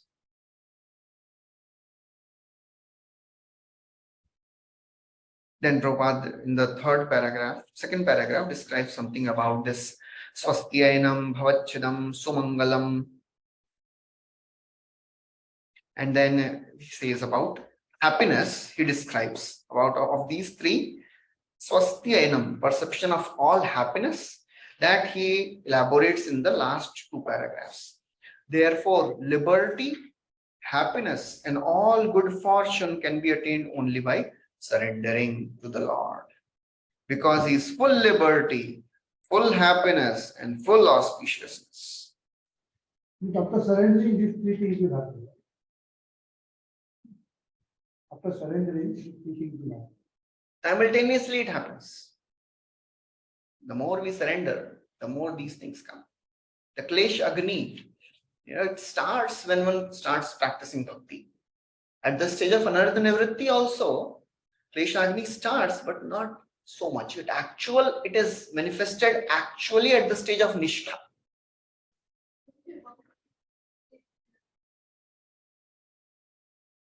मुझे तो अपना मालूम है, आप लोग हम लोग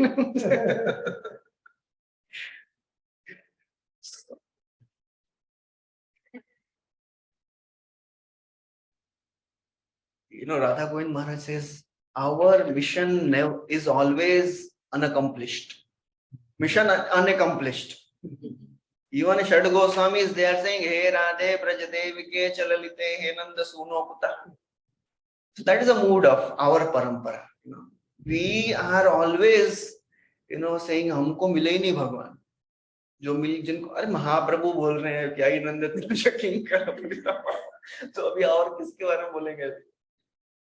So of course we should know that okay, we have come ahead in our practice of bhakti, but how much we have progressed, that only Krishna knows. अभी वो निष्ठा है कि आसक्ति है कि भाव है कि भाव खा रहे हैं कि प्रेम है, वो कौन सा स्टेज है वो अभी भगवान ही जानते हैं. We can only just be sure that we are going ahead. So that is what Stick to the process. बस वही करना है. We have to just be happy with that. Result, we should not be result oriented, na. वो कर्मण्येव अधिकारस्ते मा फलेषु कदाचन. We have to just be focused on the process. And of course, we should know our goal, but we should not just think about the goal. भगवत धाम जाएंगे कि नहीं जाएंगे, भगवत धाम ही जाना है मेरे को.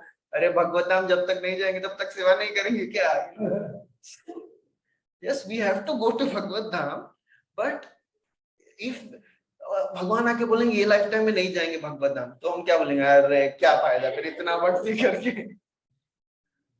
Devotee is happy. मुकुंद वो बोलते हैं ना, क्या मुकुंद है ना, वो Prabhupada Chaitanya Mahaprabhu says after 10 million lifetimes you will see me. और बोलते हैं अरे 10 million lifetimes हरि बोल. Started dancing, no? तो हमको बोलेंगे 10 million, तो बोलेंगे लीजिए भैया अभी से feedback.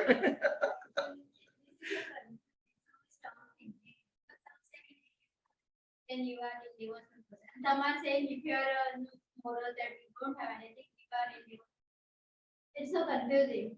Better not. No. Devotee should never be sad. Grave devotee doesn't mean ऐसा मुंह बना. मैं हंसूंगा नहीं. Devotee means उसको देख के बाकी लोगों को लगना चाहिए क्या कर रहे हैं? What is he doing? He is happy. मतलब if somebody is distributing Bhagavad Gita लीजिए. कौन बोलेगा अगर तेरा क्या हो गया, तू क्यों इतना दुखी? नहीं, भगवत गीता बेच रहा हूँ. कोई मेरे को बोला है कि खुश हो जाएंगे भगवत गीता बेचेंगे तो. So that happens spontaneously, simultaneously. A devotee should be happy. We should, many times in the path of our devotional service, we really become desperate and we think कुछ होगा कि नहीं हमारा, इतने अनर्थ हैं. Will I progress? Will I advance? Will I go back home? वो back home का तो छोड़, मैं तो मतलब सोचने की जरूरत नहीं है back home जाएंगे कि नहीं जाएंगे. But that is Krishna's duty. वो उनका job है, अपना job है ही नहीं वो लेके जाएंगे कि नहीं लेके जाएंगे. Our job is, am I doing my devotional service properly? Am I chanting?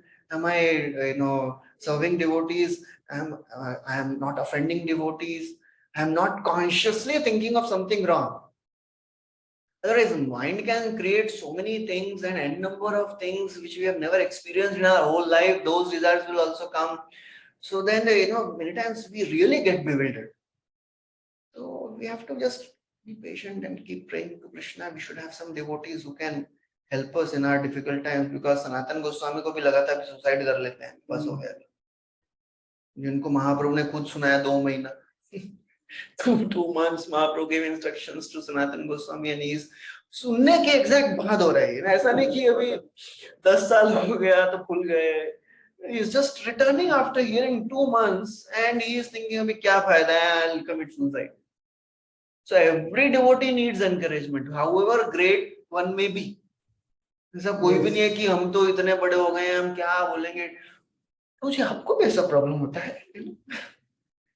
तो ऐसा many times devotees they get lost because they think लोग मेरे बारे में क्या कहेंगे, मैं बताऊंगा कि मेरा इतना प्रॉब्लम चल रहा है. अरे better to look stupid than to act stupid. It's चैतन्य चरण प्रभु है, मेरा नहीं स्टेटमेंट. जो भी ऐसा वन लाइनर होता है वो चैतन्य चरण प्रभु करेंगे. Best way to be associating with devotees all the time. Wherever They'll keep you humble. They'll keep us humble. humble, Grounded रखेंगे वो. engage करेंगे. उड़ेंगे नहीं हम लोग. They will keep us engaged. One time one devotee was praying to praying in front of the Lord, वो deities का प्रार्थना। दूसरा डिवोटी आके बोलता है प्रभु जी क्या प्रार्थना कर रहे हैं? बोलते हैं भगवान मैं प्रार्थना कर रहा हूँ भगवान मुझे हम्बल बनाए। अरे प्रभु जी उसके लिए भगवान को क्यों परेशान कर रहे हैं हम लोग हैं उसके लिए।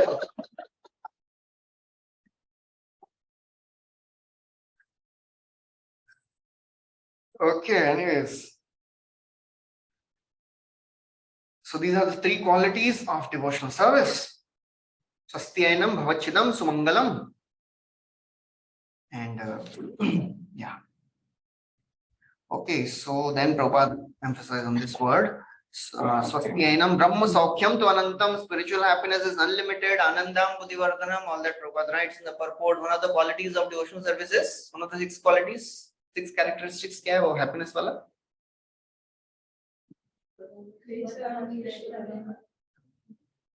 Happiness. Sandrananda Visheshatma. Okay, next verse. 5 minute break लेंगे 5:20 को 5:20 नहीं तो अभी ले लीजिए ना अभी 5:20 के बाद फिर आधा घंटा बचता है. So we'll stop for 5 minutes and then we'll continue.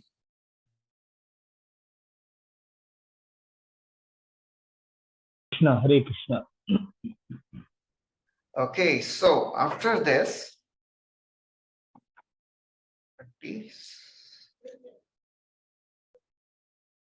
37. Connection. So then 37 and 38, these two verses, Brahmaji is again telling that nobody can understand Lord, neither Lord Shiva, nor you, nor I. Nobody can understand. हम लोग नहीं समझ सकते, बाकी देवताओं की बात तो दूर की है. How can other devatas know? ना हम न यूयम यद्रिताम गतिम विदो न वामदेव किमुता परे न वामदेव किमुता प्रयस्पुरान् विनिर्मितं चात्मसो विचक्ष्महे विनिर्मितं चक्रं समः विचक्षण Nor I could ascertain the limits of this spiritual happiness. How can other demigods know it? And because all of us are bewildered by the illusory external energy of the Supreme God, we can see this manifested cosmos according to your individual belief. Okay, so now aham, I, yuyam, you, Vamadeva is Shiva. Na Vamadeva Prabhupada writes as Lord Shiva. Neither Lord Shiva, nor you, nor I, nor Vidur, nobody can understand. Yad Ritam Gatim, nobody can understand the spiritual world, which is Tripada Vibhuti. They only understand this Ek Pada Vibhuti. Yad Ritam, इनको छोड़ के बाकी कुछ नहीं समझ सकते हैं. Even Lord Shiva, Lord Brahma and Narada is saying, nobody can understand. What to speak of others? Kimuta pare sura. What to speak of devatas? If you cannot understand, I cannot understand, Shivji cannot understand, what to speak of all the devatas? So tan mayaya mohit buddhaya. So their intelligence is bewildered.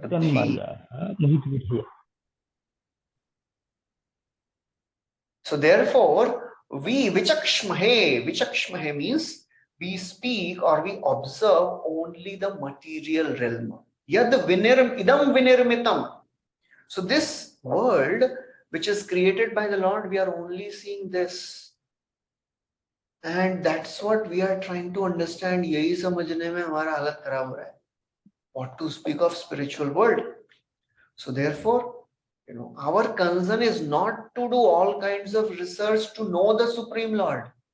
We can never understand the Supreme Lord. Our concern is whatever capacity we have, with that capacity, we should glorify the Lord. So we are not into knowing the Lord, we are into glorifying the Lord. Tathapi kirtayamyanga yathamati yathashrutam kirtim harer swam satkartum giram manyabhidha asatim. Who is saying this? Who is speaking? This verse? Maitreya, yes. So he's saying, although I cannot understand. Still I will speak. Tathapi, still I will speak. Tathapi kirtayami. Why?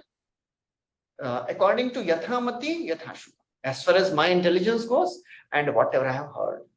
Kirti Harer, I will sing the glories of the Lord, because if I don't speak, my tongue will become unchaste. Asati. So that's what we have to understand. So therefore Brahma is saying nobody can understand. So what to speak of the Devatas? So then Prabhupada writes, there are 12 Mahajans. And he's saying that Brahma, Narada, Shiva head the list as first, second, third. स्वयंभू, Narad, Shambhu. So तीनों सबसे पहले वाले नहीं समझ सकते, तो बाकियों का तो all the other devatas, they can never understand. So Prabhupada very nicely finds out this. ये पहले तीनों का नाम है इधर. स्वयंभू, Narad, Shambhu. That's how they cannot understand what to speak of others. So all these devatas, they have high intelligence, but still they cannot understand. All of them have their respective conceptions and estimations of the absolute truth, as does the scientist or the empiric philosophers. All such living beings are creatures of the material world, and consequently they are bewildered. Tribhir gunamair bhavai evi sarvamidam jagat mohitam na bijanati. So all these people from Brahma to the ant, Brahmastamba Paryantam Sarvam Mayamayam Jagat, everybody is bewildered. So therefore, it is not such a big thing. Brahmaji is bewildered. Who else can understand? Okay, next verse. Yasyavatara karmani gayanti yasmadadayaha गायन्ति तदयः नायं विदन्ति अस्मै भगवते नमः तस्मै भगवते नमः. Let us offer our respectful obeisances unto the Supreme Personality of Godhead, whose incarnations and activities are chanted by us for glorification, though he can hardly be fully known as he is.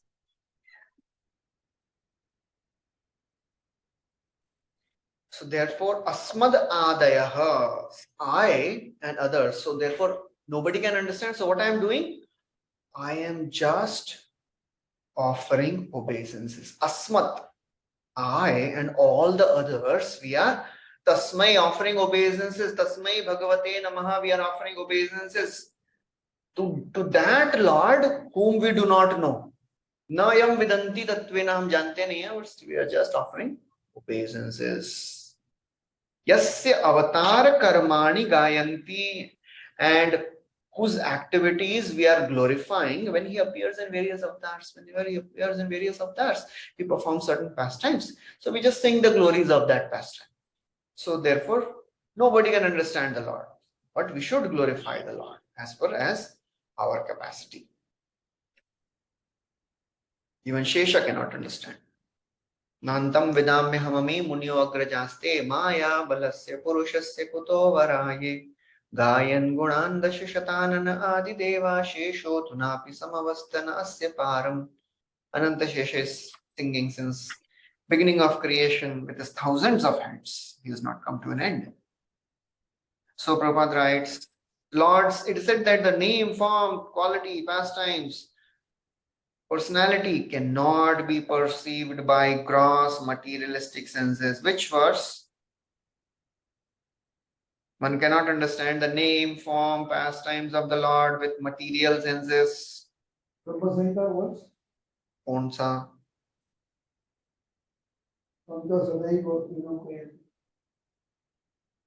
Nectar of devotion. Ataha Shri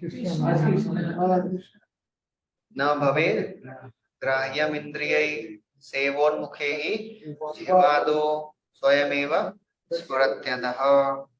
So when the senses are purified by hearing and chanting, the Lord reveals himself proportionately. Yathamam prapadyante. One should not expect the Lord to be an order supplying agent who must be present before us as soon as we desire him, desire to see him. Prabhupada in English also, वो बोलते हैं लेकिन हिंदी में उसका पंच आता है. Prabhupada at one place writes, God is not your father's servant. Hindi में बोलेंगे तो बराबर हमारा नौकर नहीं है. Okay, so he's not an order supplying agent. We must be ready to undergo prescribed devotional duties. And as the senses are purified, the Lord reveals. But one who is not in line with disciplic succession or not in line with devotional service, they can hardly see the Lord. अथापि तेदेव पदाम्बुजद्वय प्रसादलेशानुगृहीत एव हि जानाति तत्त्वं भगवन् महिम्नो न चान्य एकोऽपि चिरं विचिन्वन्. Unless Lord shows mercy, no one can know him, even if they try for millions of lifetimes. And Prabhupada quotes this verse. We'll recite this beautiful verse. Tashtradhana munayo jnana vairagya yuktaya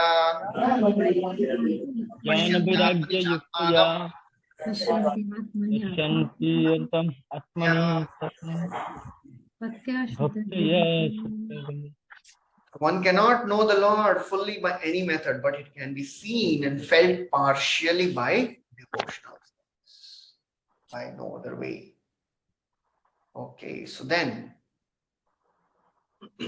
after, sorry, Bhagavatam 1 to 12. Bhagavatam verse na 1 to 12.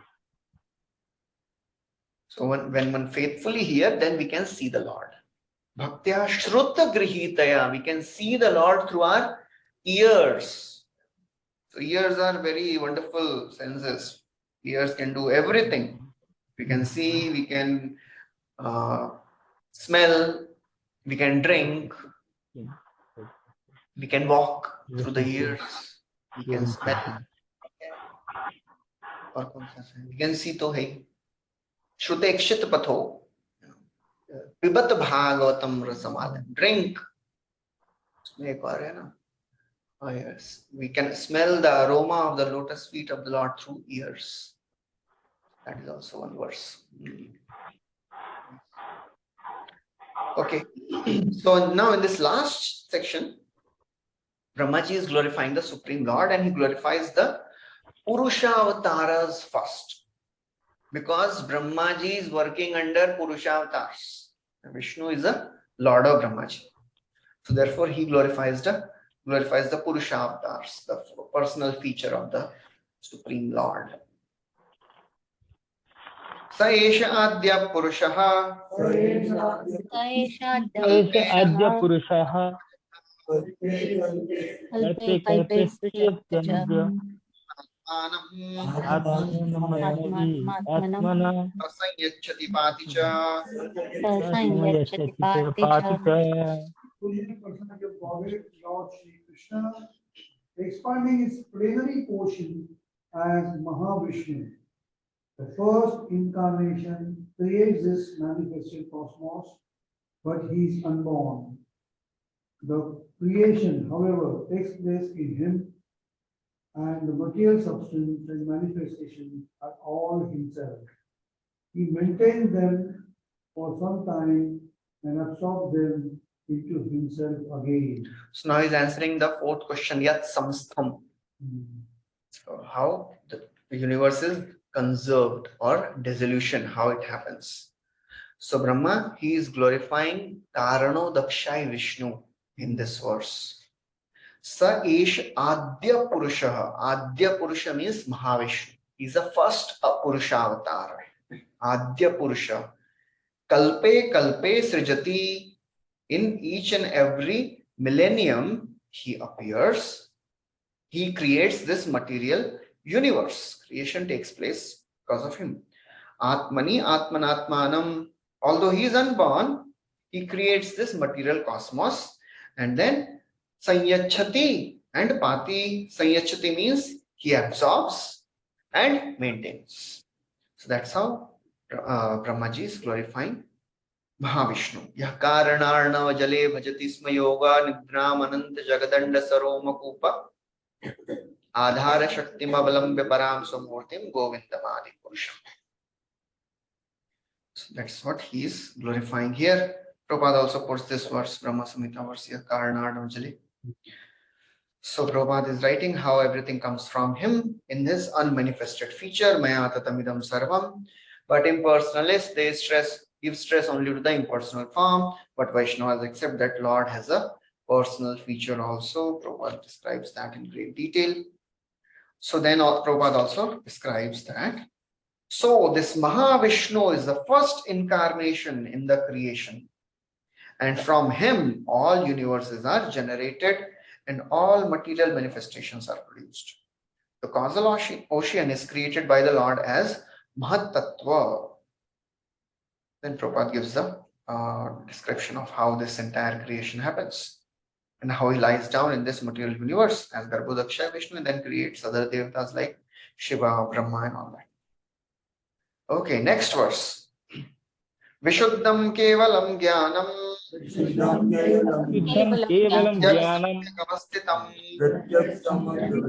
Namastitam. Satyam Purnamanathyantam Satyam purnamana Nirgunam Purnamadatam. Nityamadvayam Nirgunam nirgunam Nityam Vishevadanti Advayam. Punayaha Rishe Vedanti Punya Shantya Yada Prashantyatmendriyasya. Tatyeva Sattarkais Yada yada Tadeva taddiva Sattarkai. Virodhiyeta Viplutam Tirodhiyeta Viplutam. vipulatam. The personality of Godhead is pure, being free from all contaminations of material tinges. He is the absolute truth and the embodiment of full and perfect knowledge. He is all pervading, without beginning or end, and without rival. O Narada, O great sage, the great thinkers can know him when completely freed from all material hankerings and when sheltered under undisturbed conditions of the senses. Otherwise, by untenable arguments, all is distorted and the Lord disappears from our sight. So now in the 40th verse, Brahmaji describes the qualities of Mahavishnu. And then 41st verse, he describes how to know him. So Vishuddham, he is without any material contamination. Kevalam, he is pure and perfect. Pure, perfect. Jnanam, he's pure knowledge. He's absolute truth and embodiment of pure knowledge. He is all pervading, pratyak. And samyak avasthitam, he is always situated in full. He is absolute. Om Purnamada Purnamidam. Satyam Purnam Anadyantam, he is unborn. He is without any beginning. And Nirgunam Nityam Advayam, he is without any material contamination and without any rival. Advayam. So when Lord is described as Nirguna, that doesn't mean he is devoid of qualities. That means he has no material qualities. And he is Nirakar. That means he has no material akar. So these are the qualities of Brahman, of Mahavishnu. And then how to know him? Rishe Vadanti Munaiha, O sage, the contemplative sages. Munayaha Vidanti. Munayaha means the contemplative sages or the thinkers. They know Prashant Atmendriya Shayaha, those who have controlled their mind, words, senses, and body. Prashant Atma Indriya Ashay. All these three things they have pacified: mind, senses, and body. And therefore, that form is perceived by these sages in this way. But when these things are not there, then tirodhiyeta. Tirodhiyeta means this form disappears from the minds of those who are asat tarkai, those who are using false logic. So that's how, when by untenable arguments, everything is distorted and the Lord disappears. So when one tries to understand the Lord by dry logic, then one cannot see the Lord. As like Sarvam Bhattacharya, when he was delivered by Chaitanya Mahaprabhu, so Gopinath Acharya, he is so very happy. He says, Shushka tark khali khaite janma gela jar tare lilamrit piyao ek kripa tomar.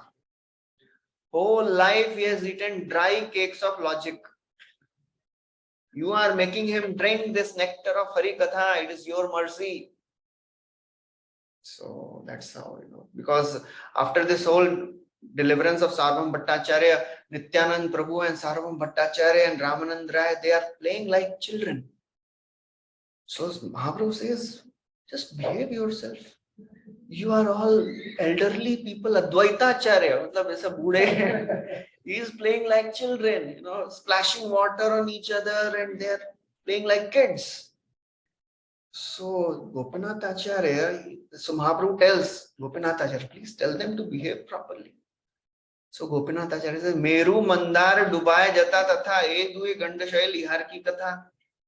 Are your mercy can drown Meru and Mandar, these are small pebbles. So your mercy has drowned them.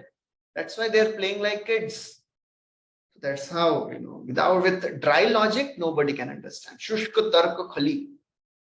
Tark Khali matlab समझते हैं ना, वो जिसमें से सब तेल निकाल दिया हो, that dry cake is called as khali khaite.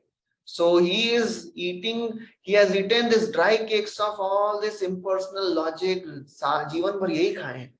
Now you have given him sugarcane juice. So he's enjoying it.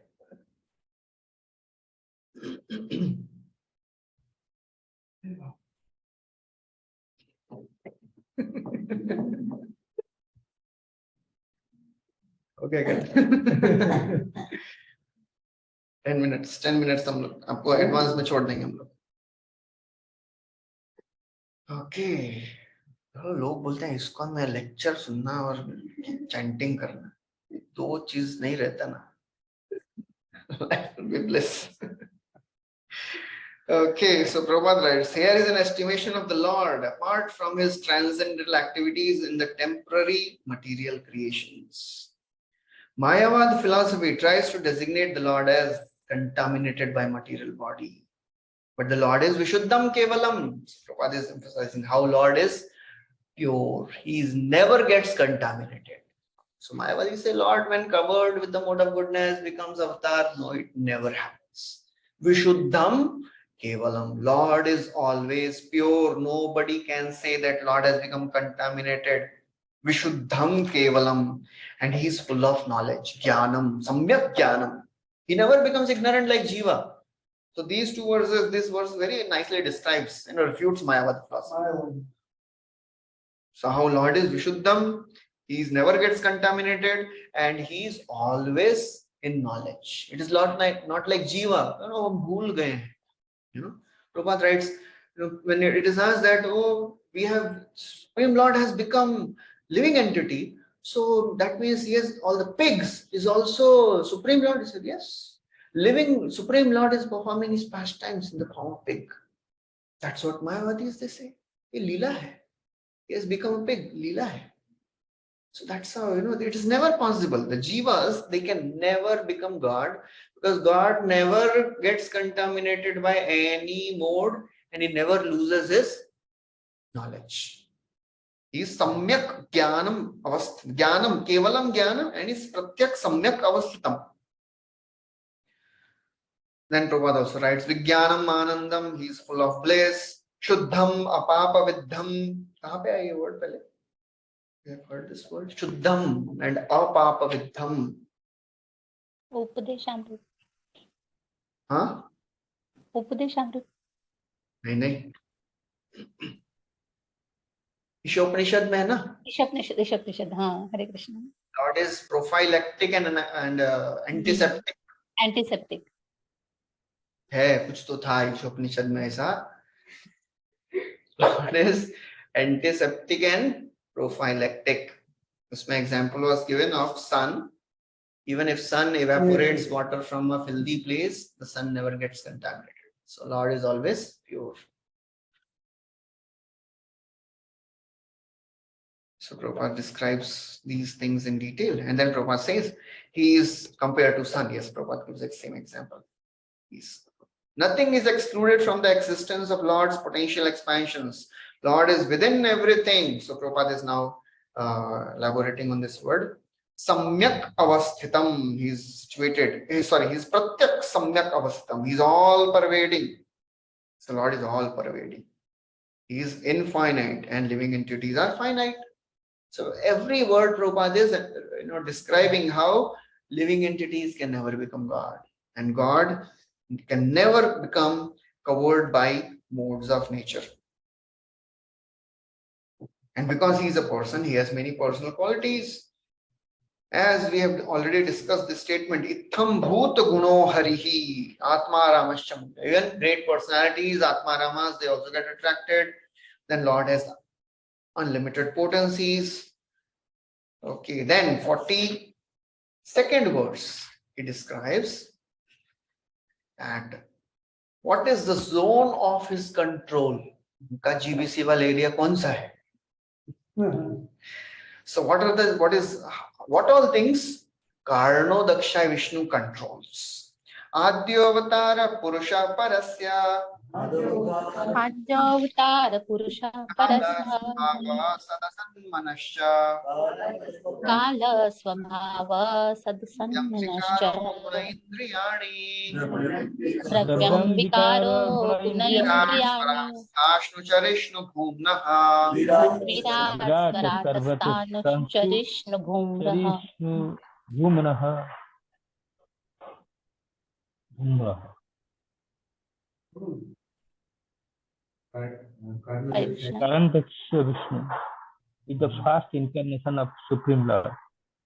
And he is the master of eternal time, space, cause and effects, mind and elements, the material ego, the modes of nature, the senses, the universal form of Lord, Garbhodakha Vishnu, and the sum total of all living beings, both moving and non-moving. Hare Krishna.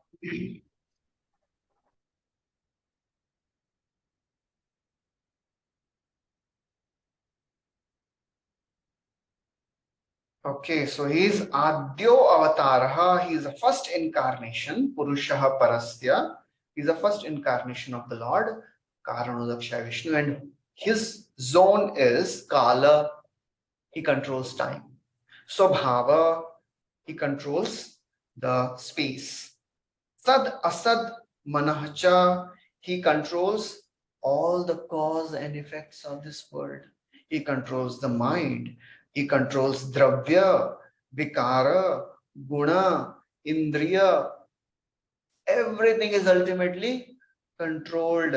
Even Hashnu, Swarat, he is the source of Garbhodaksha Vishnu also. So from Karanodaksha Vishnu comes Garbhodaksha Vishnu, and he is the controller of all the moving and non-moving beings. That's how Karanodaksha Vishnu is basically controlling everything in this world.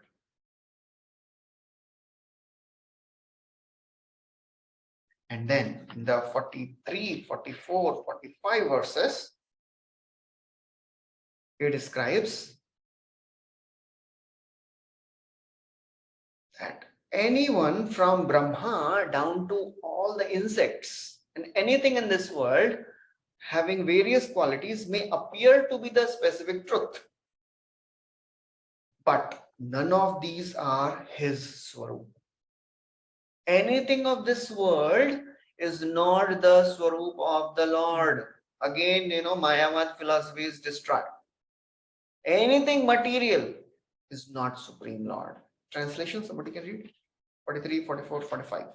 I myself, Brahma, Lord Shiva, Lord Vishnu, great generators of living beings like Daksha and Prajapati, yourselves, Narada and the Kumaras, heavenly demigods like Indra and Chandra, the leaders of the Bhurloka planets, the leaders of the earthly planets, the leaders of the lower planets, the leaders of the Gandhara planets, the leaders of the Vidyadhara planets, the leaders of the Charanaloka planets, the leaders of the Yakshas, Rakshasas, and Urugas, the great sages, the great deities, the great athletes, and the great statesmen as well as the dead bodies, evil spirits, Saitans, jinns, Usmandas, great aquatics, great beasts and great birds, etc. In other words, anything and everything which is exceptionally possessed of power, opulence, mental and perceptual dexterity, strength, forgiveness, beauty, modesty, opulence and breeding, whether in form or formless, may appear to be the specific truth and the form of the Lord, but actually they are not so. They are only a fragment of the transcendental potency of the Lord. Which verse? Bhagavad Gita?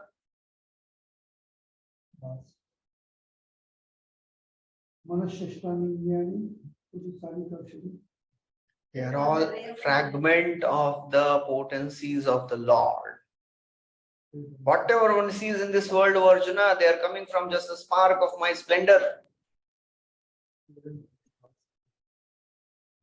Yadyad vibhuti mat sattvam Srimad Gurjitam evava tad mama tejo amsha sambhavam.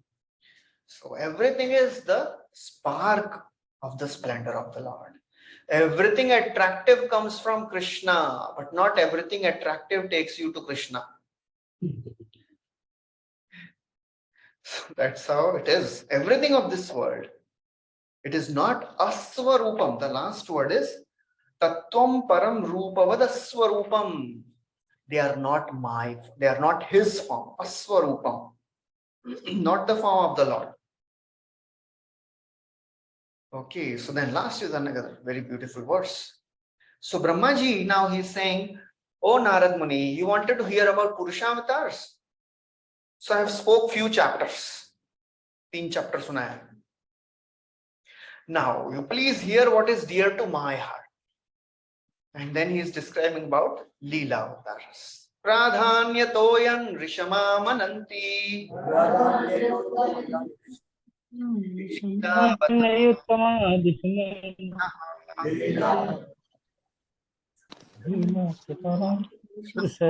Kashaya shoshan. Taiman supesha.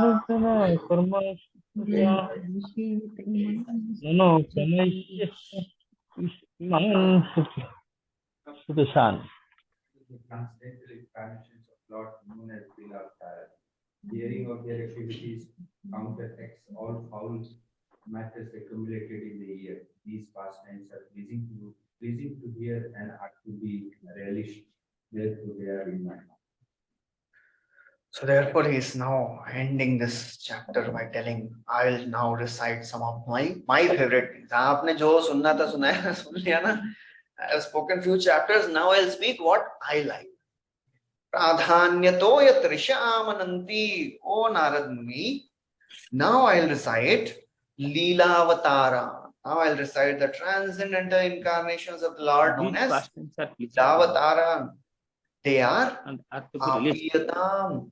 The more we hear, the drink, Apiyatam means, the more one relishes these pastimes, what happens? Karna Kashaya Shoshan. All the foul matters accumulated in the ears. What foul matters? So कान का ENT के पास जाके निकलवाएंगे क्या? So the foul matters means we have heard a lots of kachara of the world. Shrotavya dini rajendra sati sahasrasha. We have heard about all the topics of the world. They are all kukatha. They are all garbage. We have accumulated all these garbage for millions of lifetimes. So to remove this kachara, to remove this foul matter, what we have to do? Listen, hear these pastimes. Apiyatam. Hare Krishna, Hare Krishna. And what happens? Anukramishye. Please hear one after another. Please hear, as I will speak in sequence, please hear everything. Sta imash supeshan, because they are pleasing to hear and they are to be relished. So 4 reasons to hear the Leela Katha is described by Brahmaji. First, Karna Kashaya Shoshan counteracts the foul matter accumulated in the ears. Risha Amananti, these are worshipped by the sages. Third, Supeshan, they are pleasing to hear. And Apiyatam, they are meant to be relished. So they are meant to be relished. So Purushavatar Katha is instructive. Leela Katha is meant to be relished. बस उसको आनंद लेना है, सुनना है, उसमें कुछ ज्यादा दिमाग नहीं लगाना है. We don't have to struggle. अभी कौन सा किधर से क्या आ गया, कौन सा तन मात्रा है और कौन सा sense object. Just hear, just relax. So therefore, the more we hear, the more we get purified. Pibanti e bhagavata atmanah katham kathamritam shravana puteshu sambritam punanti te vishaya vidushitashayam vrajanti tacharana saroruhantikam. Punanti te vishaya vidushitashayam, one becomes purified of the polluted aim of life, Prabhupada writes. Polluted aim of life. So the more we drink, so therefore, who is that person who will not drink? Apiyatam konava loke purushartha sarvit pura kathanam bhagavat katha sudham apiya karna anjali. Please make your ears like anjali and drink this nectar. Only an animal will not drink it. Vina naretaram. So that's how Brahmaji ends this chapter by telling the importance of hearing the Leela Avatar Katha. So Prabhupada writes, every living entity has a tendency to hear pleasing messages. And as such, almost every one of us is inclined to hear news and talks broadcast by the radio stations. Prabhupada के time पे radio ज़्यादा famous था. नहीं तो Prabhupada भी बोलते internet, Google, news. But the difficulty is that no one is satisfied by hearing all those messages. The cause of such dissatisfaction is the incompatibility of the message with the innermost stratum of the living soul. Such wonderful words Prabhupada is using. Innermost stratum of the living soul. Whatever we hear, it doesn't satisfy the soul. It is only for the body. It is like taking care of the cage and not feeding the parrot. This transcendental literature is specially prepared by Vyasadeva to give the utmost satisfaction to people in general. Which verse? Vyasadeva has written this to give utmost satisfaction to people in general by narration of the activities of the Lord as instructed by Sri Narad Muni to Srila Vyasadeva. There's a verse which Prabhupada is writing, paraphrasing here. It gives the ultimate, utmost satisfaction to people in general. Such activities of the Lord are principally of two varieties. One concerns the mundane manifestation and other deals with the pastime of the incarnations. Purushavatar Katha and Leela Avatar Katha. So just like there are innumerable waves, that many pastimes or incarnations are there. So therefore, Prabhupada writes in detail about how one should take interest in hearing the pastimes of the Lord, Leela Avatar Katha also and Purushavatar Katha also. And all the filth of the heart will be purified. Pravishta Karna Randrena Swanam Bhava Saroruham Dhunoti Shamalam Krishna Salilasya Yathashara. Sri Brahmaji is thus attempting to narrate the principal incarnations of the Lord so that they may be drunk by Narada's transcendental nectar. So the next chapter, Brahmaji is just enumerating so many Leela avatars. And when it comes to Krishna, he describes so many pastimes of Krishna. Bakiyon ka thoda thoda bol dete hain. When it comes to Krishna, he summarizes the entire 10th canto. Okay, so we'll stop here. Thank you very much. Hare Krishna, Srila Prabhupada ki jai, Srimad Bhagvatam ki jai. Thank you, Hare Krishna, Prabhuji, Dandavad Pranam. Hare Krishna, Dandavad Pranam, Prabhuji. Dandavad Pranam. Hare His grace Gaur Vilas Prabhu ki jai. Jai. Jai. Next week exam will be